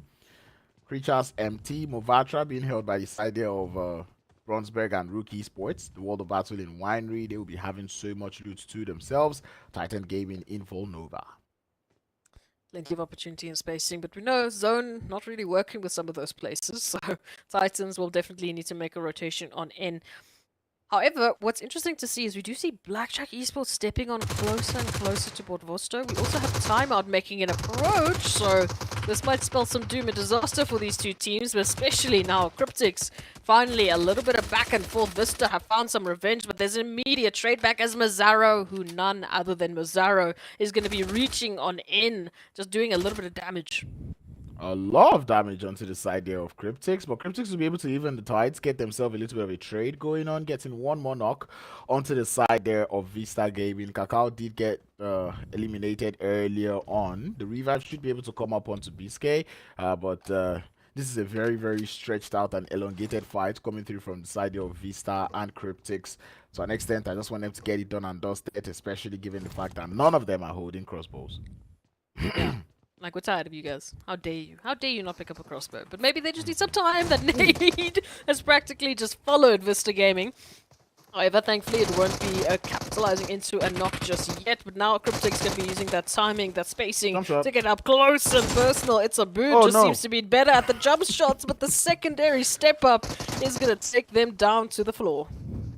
Down to the floor, they would fall. A grenade goes go outside from Biscuits. Get the HPs low. Molotov to send the burn, but Lazy Boy jumps up just right in time. They have to send it into the church as Biscuit just looking to fall back. Mozaro coming through for the support. DBS in hand as Lazy Boy looking to trace with that grenade. Would not be able to get the knock quite yet. Aboud trying to supply as much information as possible onto that onto his teammates. But here comes the push. Biscuit to get one with the DBS. Make that two. This man is onto something. Oh, but the grenades will put an end to his parade. As CRYPTICS still holding up with just one more player in El Chapo. Up in the 1v1 up against Mozaro behind the fence. Grenade gets sent out towards his position. Chunks his HP very low. He's very down on HP. And Mozaro does know that one. DBS for the jump shot. And CRYPTICS out. Oh, but it was a tough battle, right? Losing two players in the thick of it, not even having that opportunity really to capitalize. CRYPTICS going to be kicking themselves. That's going to be their last match of the day of this week, as well as they will bow out, but I'm pretty sure they've done enough to secure themselves that top 16. We can say that for most of the teams already going into this one with their top 16 placements. I don't think there's going to be any wild shuffles. We might just see one or two extra bonus points, but ultimately that zone is still behaving, still centering up. Beautiful kills in center. Mo Esports, no. What rotation is this? You were supposed to be our Robin Hoods, the one team that we knew for sure would hold the Robin Hood, the crossbow. But Mo Esports now forcefully reduced to one by the side there of Blackjack Esports as Hansley now has to run. He has to drive away into the zone, not even looking back. He's just gunning it, or driving straight into the circle. And I really hope he can survive for the longest. I really hope he's not driving straight into timeout. Please don't stop here. Just, no, continue. No. I know the loot's there. Just leave. Just please. No. Leave. Don't go into timeout. Actually, leave if you're holding the crossbow. If you're not holding the crossbow, don't leave. Oh, Hansley, are you holding the crossbow? Tell me now. Let me know if I want to support you or no. He's going to get out now. We'll see it. Get out. Show Get out. us. Let's see. Show us. No. Oh, damn it. It's the DBS. Timeout. He's here. He's down in Mount Kresnik. You know? Come fetch. Anyone who doesn't have a crossbow, go fetch. Yeah. Oh no, that hurts, man. But hey, for MEA Esports, at least they did make it into Vikendi. We have to give them that one. Triple Esports here over towards center. One of the few teams that do have a very nice center position, right alongside the likes of GREEDYFORKILLS, and of course this MEA Esports to timeout combination that we just saw as well. It'd be interesting now with these rotations, especially towards the western side. We've got RUKH Esports and the World of Battle actually running up towards one another. We can see they're the only two teams still out in the blue, and now there's a little bit of a stalemate. A lot of a lot of space to work with from both teams. The World of Battle also utilizing that space too. Has them looking for a little bit of a flank to cover, or kind of keep the side there of RUKH Esports, you know, in a little bit of a circle, a little bit of a box. But RUKH Esports do look to be spreading their wings a little bit. Love to see that one, a little bit of awareness coming through from the side, as the World of Battle having to forcefully rotate with 3 players in 1 vehicle. We do not advise, but I mean, Vikendi doesn't really have strong vehicles. And you know, you might even just surprise another team. They'll think, okay, well, it's only 2 people in a car, surely. Who would ever put 3? And then, yeah, maybe there's a little bit of a pop-out action that will be surprising the rest of the teams. But now, the World of Battle actually making quite a southern approach in terms of just the way in which they're going to try and get themselves into the zone. You can see Hazem might just be up close and personal there, just on the northern side of Dino Park, trying to get a bit of scouting opportunity down for them as well, and get that information. RUKH Esports, in the meanwhile, they've managed to avoid the World of Battle. They've headed on in towards that western side, just south of Goroko, and they'll be heading in towards the center. Now, in terms of the center, we've got Triple, we've got GREEDYFORKILLS, we've got Mo, at least Hansley from MEA Esports, we've got TIMEOUT. It's going to be a fun one. We've got Titans towards the southern position. There's a lot of spacing still to be had. Yeah, a whole lot of space for all these teams to work with. At the end of the day, there's only 12 teams on the 6x6 map. You definitely have a lot of space to work with. The zone is about to close once more. Timeout do have a good position, as you said. Triple Esports also in the center. Not a play that would really see from Triple Esports. Not that team that would mostly see close to the center. But when you land in Goroka and you have this type of zone, you're kind of forced to be in that position. As we see RUKH Esports now start to send it towards that center. Triple Esports holding up a little bit of a split, which means if RUKH Esports are able to successfully isolate one of their players, it might just spell trouble. Gonna be an interesting one. Triple Esports now rotating around, is gonna be hearing all of those vehicles moving on in. RUKH, they have secured themselves at least a compound as Triple Esports head on into the forest line, trying to completely cut down any line of sight that RUKH Esports might have grabbed on towards them. Just for now, delaying that information. And Triple Esports slowly but surely getting closer to Goroko. Again, going to be holding this line of sight. RUKH Esports doesn't look like they will follow in pursuit. Still a few potential loots that needs to happen in terms of a crossbow. I haven't seen anyone just yet. We're just keeping our eye out, watching everyone. There's a pan. I feel like there is a pan. Wait, did he take it? Yeah, he does. He picks it up. I think it's regular. Okay. It's normal to see them with the pans. I mean, now you can even have more than 1 pan. That works. But right now, I'm really looking forward to seeing who the Robin Hood is. And every time I see a DBS in the hands of somebody, I know for sure he doesn't have that crossbow. Yeah, no, because then they're just going to be going for eliminations or the one-man army, or maybe just bringing in a DBS clip for the viewer's choice. Although, I feel like the viewers might be done with DBSs. They want to see something else. Right? Like, if you want to get a viewer's choice, don't use the DBS. Nah. It's too easy, man. It does too much damage. Red Hawks too. Oh, damn it! Damn it! We're running out of players. We're running out of players. I'm even trying to look at the floor. Maybe I can find a crossbow, you know? And shout and just say, please. And say, there. There's a crossbow there. We'll have to wait and see how these Vikendi challenges are going to end on up. Not sure who's going to be grabbing that first crossbow Titans, maybe? elimination. Maybe. Titans, maybe? Let's see. Oh, DBS. He's got DBS. Tika's got DBS. He is. DBS crossbow combination, maybe. Yeah, what do you want to? Do you want to use the combo for For long range? Oh, hey, he's got it! Oh, He's got it! He's got it! Let's go! I was staring and I was like, wait, is that what I think it is? Okay, RUKH Esports. They have to win. I don't care. Because they're the first team that we see with the crossbow, they have to win.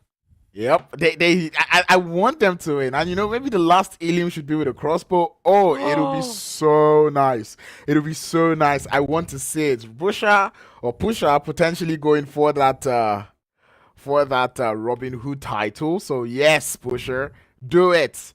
I am all for Pusher right now. At least till I see another player with a crossbow. At least. But for now, the only thing we know of is RUKH Esports. Zone's still going to be centering on up. Really just a little bit of a shift towards that southern portion. That's going to be favoring majority of our teams. It's only really Vista, Black Hand, and I would say even the half there of Wave Esports that are going to have to make a rotation in.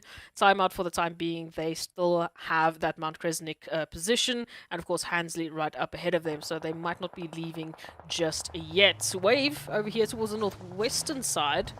We're spotting out at least one member here of Triple Esports making a rotation on out. Right now, I feel like the only person I want to see is RUKH Esports. Not gonna lie, I'm so biased right now, you can't even imagine. But anyway, Wave Esports though, taking a couple of shots down the ball with the hill, would not be able to find any, and I hope they come for the full send. Triple Esports also in the vicinity as they're doing a lot of work. RUKH Esports just looking, hoping someone does push up onto their position. And see how well that's going to end up for any of these teams. Vista Gaming also looking for a way into the circle as they're holding it up on that northeastern edge. Blackjack Esports on the far east, holding up nice. GREEDYFORKILLS, they do look nice too on that south. It's not a bad position, right, to move on in from that southern point. They've got a lot of compounds. They've got Titans, though, right up ahead of them, and then the World of Battle moving on in from the south. So we'll just need to be very worrisome, at least, of what's happening in the vicinity and how they will be able to hold that one down. Timeout. Meantime, locking down their Mount Kresnik. They're hearing a few rotations, and that is, of course, in the form of Vista Gaming, just rotating right below them. Mazzaro is going to be jumping out. It's a Boot heading on right up ahead of them. Hopefully, Mazzaro will be able to just provide a little bit of cover fire. Otherwise, we might have to say goodbye to Vista. Vista Gaming, they do not have that terrain advantage. They're out on the bottom of the hill. Mido is feeling very confident, waiting for that push, waiting for that peak actually, coming through from the side of Vista Gaming, but will not quite get it just yet as it's a boot. He's able to make it into the compound. One of the things we really love about this map of Vikendi is the fact that, you know, there's so many compounds around. You could get yourself into cover. But, you know, when that zone starts to shrink, the amount of compound reduces. That's why we get to see a lot of slams coming through. Yeah, and there's definitely going to be a pretty crazy rotation cluster now if we would center up potentially on Villa, because then majority of our teams are going to have to make those awkward rotations side by side. But, ooh, okay, we head on up to Mount Kresnik. A little bit of that Villa still in play, but ultimately, Hansley, right in center almost. Hansley is just camping in one of the buildings, you know, he's just waiting Hasn't it moved. out.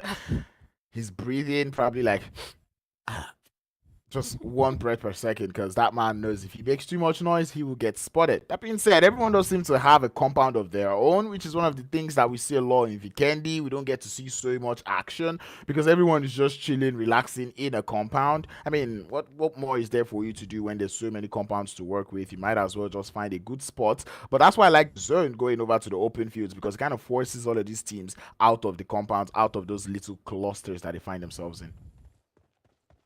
Blackjack Esports over here towards the western side. Vista, of course, has just made a bit of an approach, a lot of noise as they headed on in.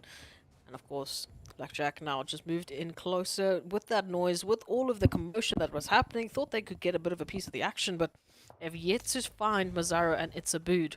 Slowly but surely, they are encircling their position, so it's only a matter of time. It's a Boot now sending out that nade. That is going to be the trigger now for Blackjack Esports. They know, they've got that information. There is someone hiding up into this compound. Hopefully they would come find him. Just looking at their loadouts here, nobody from Blackjack seeming to hold the crossbows just yet. And I think I'll probably take a little bit of a fault. I forgot to, slide into the DMs of all these players and tell them, yo, please pick up the crossbow, pick up the crossbow. But, well, I guess I'll probably have to wait till the next PMPL split to see that one. But anyway, we're not going to wait too long to see this push coming through from the World of Battle onto the side of Titans. As grenades coming through back and forth, Old Boy would be the one to get the opening as Arthur would go down. The World of Battle now find themselves in an instant disadvantage against the side of Titans. A triple.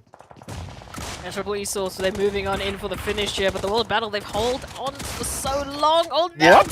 Why are you trying to bet on up with this? An intruder at the door. Triple, though, will clean it out with a bit of a helping hand with those rotations. They have managed to survive. I don't know, it was looking a little dicey there. Thor still knocked. Hopefully we'll get that res on out, but no, I don't think they'll be able to. Looks like they're just going to unfortunately have to leave Thor behind. I tell you what, if he was holding a crossbow there, he probably would have gotten that knock with before instead of the DBS. But anyway, Triple Esports make a way into that southern edge of the circle. Greedy for kill somewhere in the vicinity, so they might just be there to welcome them. Thor, unfortunately, would be the sacrificial lamb for that one as it does go down. Zone's going to push also down as it favors the Titans. And we do know Titans having this much space, it is danger. It spells danger. I'm going to say I'll add RUKH Esports into that one. They can move on in very easily from that western side, and they'll be greeted with a nice little care package as well if they do make that approach. But hey, let's take a look at these other rotations. Timeout finally having to move away, and they're going to be going straight behind Blackjack Esports, who's already been dealing with Vista. Yep, Hamodi is waiting for them. He's got grenades in hand and he's about to cook it. Triple Esports will go out in the meanwhile. That looks like a good grenade. It's going to get down one player and the other player low on HP, but Hamodi would go down. They will not let him enjoy that anymore. As Timeout have to grab a revive. MG on the top of the roof, getting third party from the side. He's not going to be able to land that grenade as much as he would want it. Timeout going to be capitalizing on that little bit of time that they have. As Phoenix get that knock up onto, wait a minute. How many fights is Blackjack Esports taking at the same time? I mean, we've got Blackjack Esports up against Vista, up against Timeout. Vista at least relegated down to only one member, but they're going to be leaving them now, not going to be able to get those confirmations because now they're wanting to take a fight up against Timeouts. It's a boot though, it does go down. Vista, falling to the nade there of Phonics. However, there is still a lot of danger around here for Blackjack Esports. It's only Phonics now up and Adam here. Don't know how they're going to get out. I don't know how they're going to get out. There's only, one player left for Blackjack, so it's going to be a tough one. Please, can you switch over to RUKH Esports? The boys with a crossbow? I just want to see them. Anyway, we do have a little bit of trouble. Wait, it's raining kills right now. It's raining elims. Phoenix will stop, pop, not getting any shots to connect, and that will be a GG's. That was a little too much for him. And if there were to be more than one player out there, that would have been wonderland of eliminations for Blackjack Esports. You can't script this, but yep. Unfortunately, not making that connection just yet. Pusher does find from RUKH Esports a bit of connection, but it's back and forth now between Titans and RUKH Esports towards that western side. Timeout getting involved as well. Black Hand dealing a lot of hands here to Wave Esports. Well, RUKH Esports just took out Titans, and I guess we all know what that means in terms of our statistics. We'll get back to that one as we watch this push from the side of Black Hand onto Wave Esports. Gaddafi, the last player left for the side, looking to hold up, but RUKH Esports now receive timeouts as visitors. We've seen so many grenade knocks coming through in this Vikendi game. You can tell everyone is going for the look at my style points. Now Rami looking to be the first man in line, sending those grenades up onto the side of Timeout. It's a good one. Would get a lot of damage done onto Hazard, but will not take him down just yet. Where's Pusher in this situation with the crossbow in hand? I just want to see one knock. I am staring at that elimination feed to see who will be able to get that first knock with the crossbow, potentially the Elim as well. Now that Thirst is going to hopefully come through here. Nice little bit of a nade. Does some damage, but it's not quite the connection they need. And you can tell that Pusher is just waiting for at least one knock onto the side there of timeout. And then he'll probably start to send it into the building. One player already goes down. Rami gets the information, takes the shots. He's going to find two. Desha now has to hold on. And here comes the push. Bronsberg in front. Grenades are coming out. Mido would fall to the grenade coming through from Pusher. And I'm pretty sure he's begging, do not get that last Elif. As Pusher now is pushing into the building. The grenade from Greedy for kills would seal the deal for the side of timeout. But Greedy now, they understood this was a nice third-party action coming through from them. Eugene on the off angle is able to get one, make that two. As Nosa self-nades his teammates. Reno, the last player left, and Eugene has got a grenade. He's cooking that one up. Reno going for the push-up onto Pusher. Pusher, the man with that crossbow. He's going to push up this 1v1 with the crossbow. He's got a grenade in hand to the face of Reno. It will fall. He gets the knock, and he's gonna go up. He's just one more player left. Pusher going for the pre-fire, gets the knock, gets the thirst. He has to push up. Another player goes down for Greedy. Zoxy will be the last player left. He's got a grenade in hand, sending it onto the side of Pusher, but will not quite get it there yet. It's a 1v2 between Zoxy and the side of RUKH. Of course, Mo Esports, they're still involved, right? I mean, Mo Esports, Hansley was the reason that we saw Greedy for Kills just taking in hit after hit. Black Hand also having some trouble as well. I don't know if they're going to be able to get involved, but Pusher out in the open, perfect line of sight. Please just pick up that crossbow and make this happen. He still has the crossbow, so which means he still has the hope. They think it's a 2v2, but it's a 2v1v1. Mo Esports still has one more player alive in Hansley. Zoxy now getting heavily bathed with grenades. Eugene doesn't seem to want to form up. I think he's leaving this one to just Pusher, as Pusher is looking for the shots. He's going to expose his head throughout that window. Would spot it. Grenade coming out. Grenade would land, but the damage is not quite done yet. Eugene coming in from the outside, looking for the knock. Here comes Hansley as the blue zone starts to push up onto his position. Eugene, though, looking to let Pusher go for this one. They know they're running out of players to take out, and RUKH Esports, they're looking for it. Pusher, come on. He's still going for the grenades, prepping it. He hears him. Crossbow equipped. Is this it? The DBS is what's in hand. The grenade lands as Eugene goes down to Zoxy's grenade. Oh no, it's just one more player, Eugene. Hansley. No, Eugene, don't do it. Eugene, don't do it. He's got a Molotov though into the smoke. Pusher, yes, he did it. Pusher did it. Yes. In the last possible second, the last possible player, they made it happen. Pusher. Oh my goodness, extra $200 straight into your bank account. That's brilliant.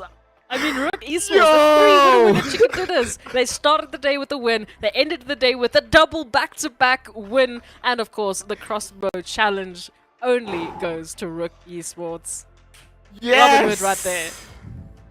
Yes. Yo, I was begging. I'm like, Eugene, don't do it. Eugene, don't do it. And through the smoke again. That is my viewer's choice. I do not care. That is viewer's choice. That is Robin Hood. That just goes, man. Pusher, you've done it. Oh, that last little fight. Oh my goodness. There he is. Pusher, RUKH Esports, congratulations. Of course, the admins do this, not us, so don't take our word for it, but I think it is. That is brilliant. The Vikendi rewards officially done and dusted because that was our last Vikendi for PMPL Spring 2023 match of the lifetime here for these teams. They brought in the DBSs, they brought in the nades, they brought in the vehicles. Honestly, just bringing in everything except the pan. It was just the pan at the end of the day that we still needed. But that was a good match to end off so far this week and to end off potentially the league phase before we get into those finals. But with that being said, let's go take a look at those highlights. I hope you see the crossbow.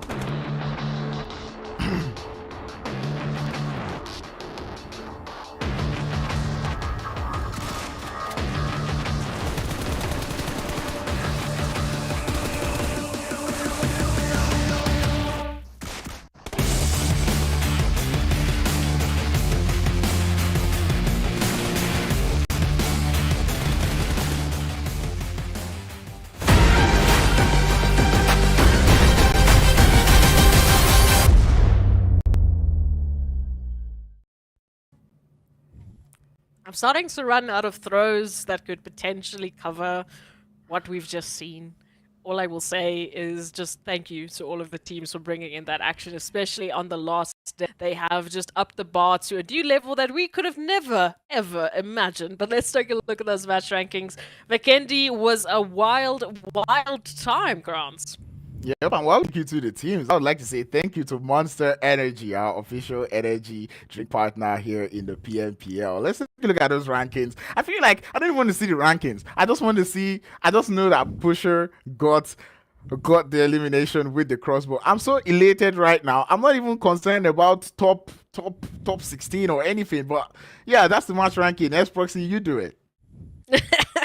RUKH Esports picking up those 21 eliminations. GREEDYFORKILLS not too far off, managing to get themselves into that top 3. Mo Esports, Hansley, I don't even know how you did it, but you made an approach into the top 3, making it happen here for the likes of Mo Esports.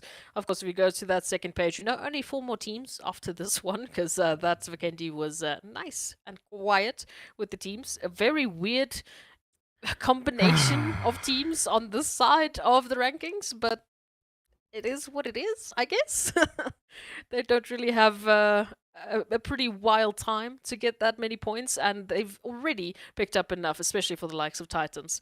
So, with that being said, Grants, Vikendi, done and dusted. We know that the phase has been a pretty interesting one. I'd say this one has been the most aggressive out of the rest. Yeah, I tell you, we saw so much going into today, and like even the phase in general, all of these teams came in through fragging. They came in with so much prowess. We started to see bottom teams stand up, and we started to see peak adaptation coming through from the teams in this lobby. I love it, and even though Titans ran away with it, it's still good. So let's take a look at that overall ranking. Finally, we get to take a look at the overall rankings here for the for the general overall ranking. Titan Gaming, no surprise here that we are going to be saying thank you to them for that back-to-back bonus points. So they'll be picking up 79 Look at that. into the finals. We've got Triple Esports and RUKH Esports, the only 2 teams to manage to get themselves into the 500-pointer mark. Blackhand, GREEDYFORKILLS, CRYPTICS, Wave Esports, also the only team finding themselves those 400 points. And then, of course, the last team on our top 8 is the World of Battle. So this is going to be the first 8 teams that we confirm are going to be going to the finals, as we can see right in our screens, obviously. Crowns, who are our last 8 going to be?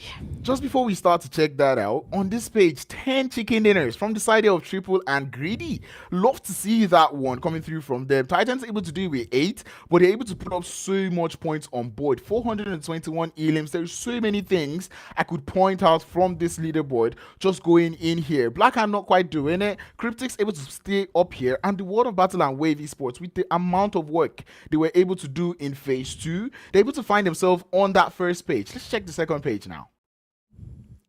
Yeah, our next 8 teams now to be confirmed into the finals. It is VISTA Gaming, Blackjack Esports, Ra'ad, Arab Golden, TEAMLAG, URUS Esports, Virtual Gaming, and the Mind Weapon. Very similar to what we saw at the beginning of the day. So unfortunately, those bottom 4 teams we will have to say goodbye to. Not after, though, they put in the most amounts of effort. So I'm so happy to see that we are finally seeing some of that resurgence. But we do have to confirm those top 16 teams. Yeah, these would be our top 16 teams going in through. They'll be getting the final overall, what's it called? They would get the point, the bonus points, the final bonus points going into the finals to get themselves head start. Blackjack Esports finishing in 10th, quite interesting. VISTA Gaming, even though they had a cracker of a performance this phase, unfortunately they were not quite able to make it up, but still 9th position. They still got a couple of bonus points into the finals. That would be nice to see coming through from them. Now Ra'ad able to make it in there. TEAMLAG also, URUS, Virtual Gaming Squad, and the Mind Weapon somehow, someway were able to make it in there. So I really enjoy what I've seen from all of them, but I just got to say, you're going into the finals from here on out. There is no more time to sleep. 4 more days, and you have to make all the research done in those 4 days. You have to make it count. You have to come into the finals. You have to show us exactly what you're made of. And you know, we saw a couple of teams sleeping, but do not sleep anymore, because now is the time to wake up. You're going into the PMPL final, 60k on the line. Show me what you can do.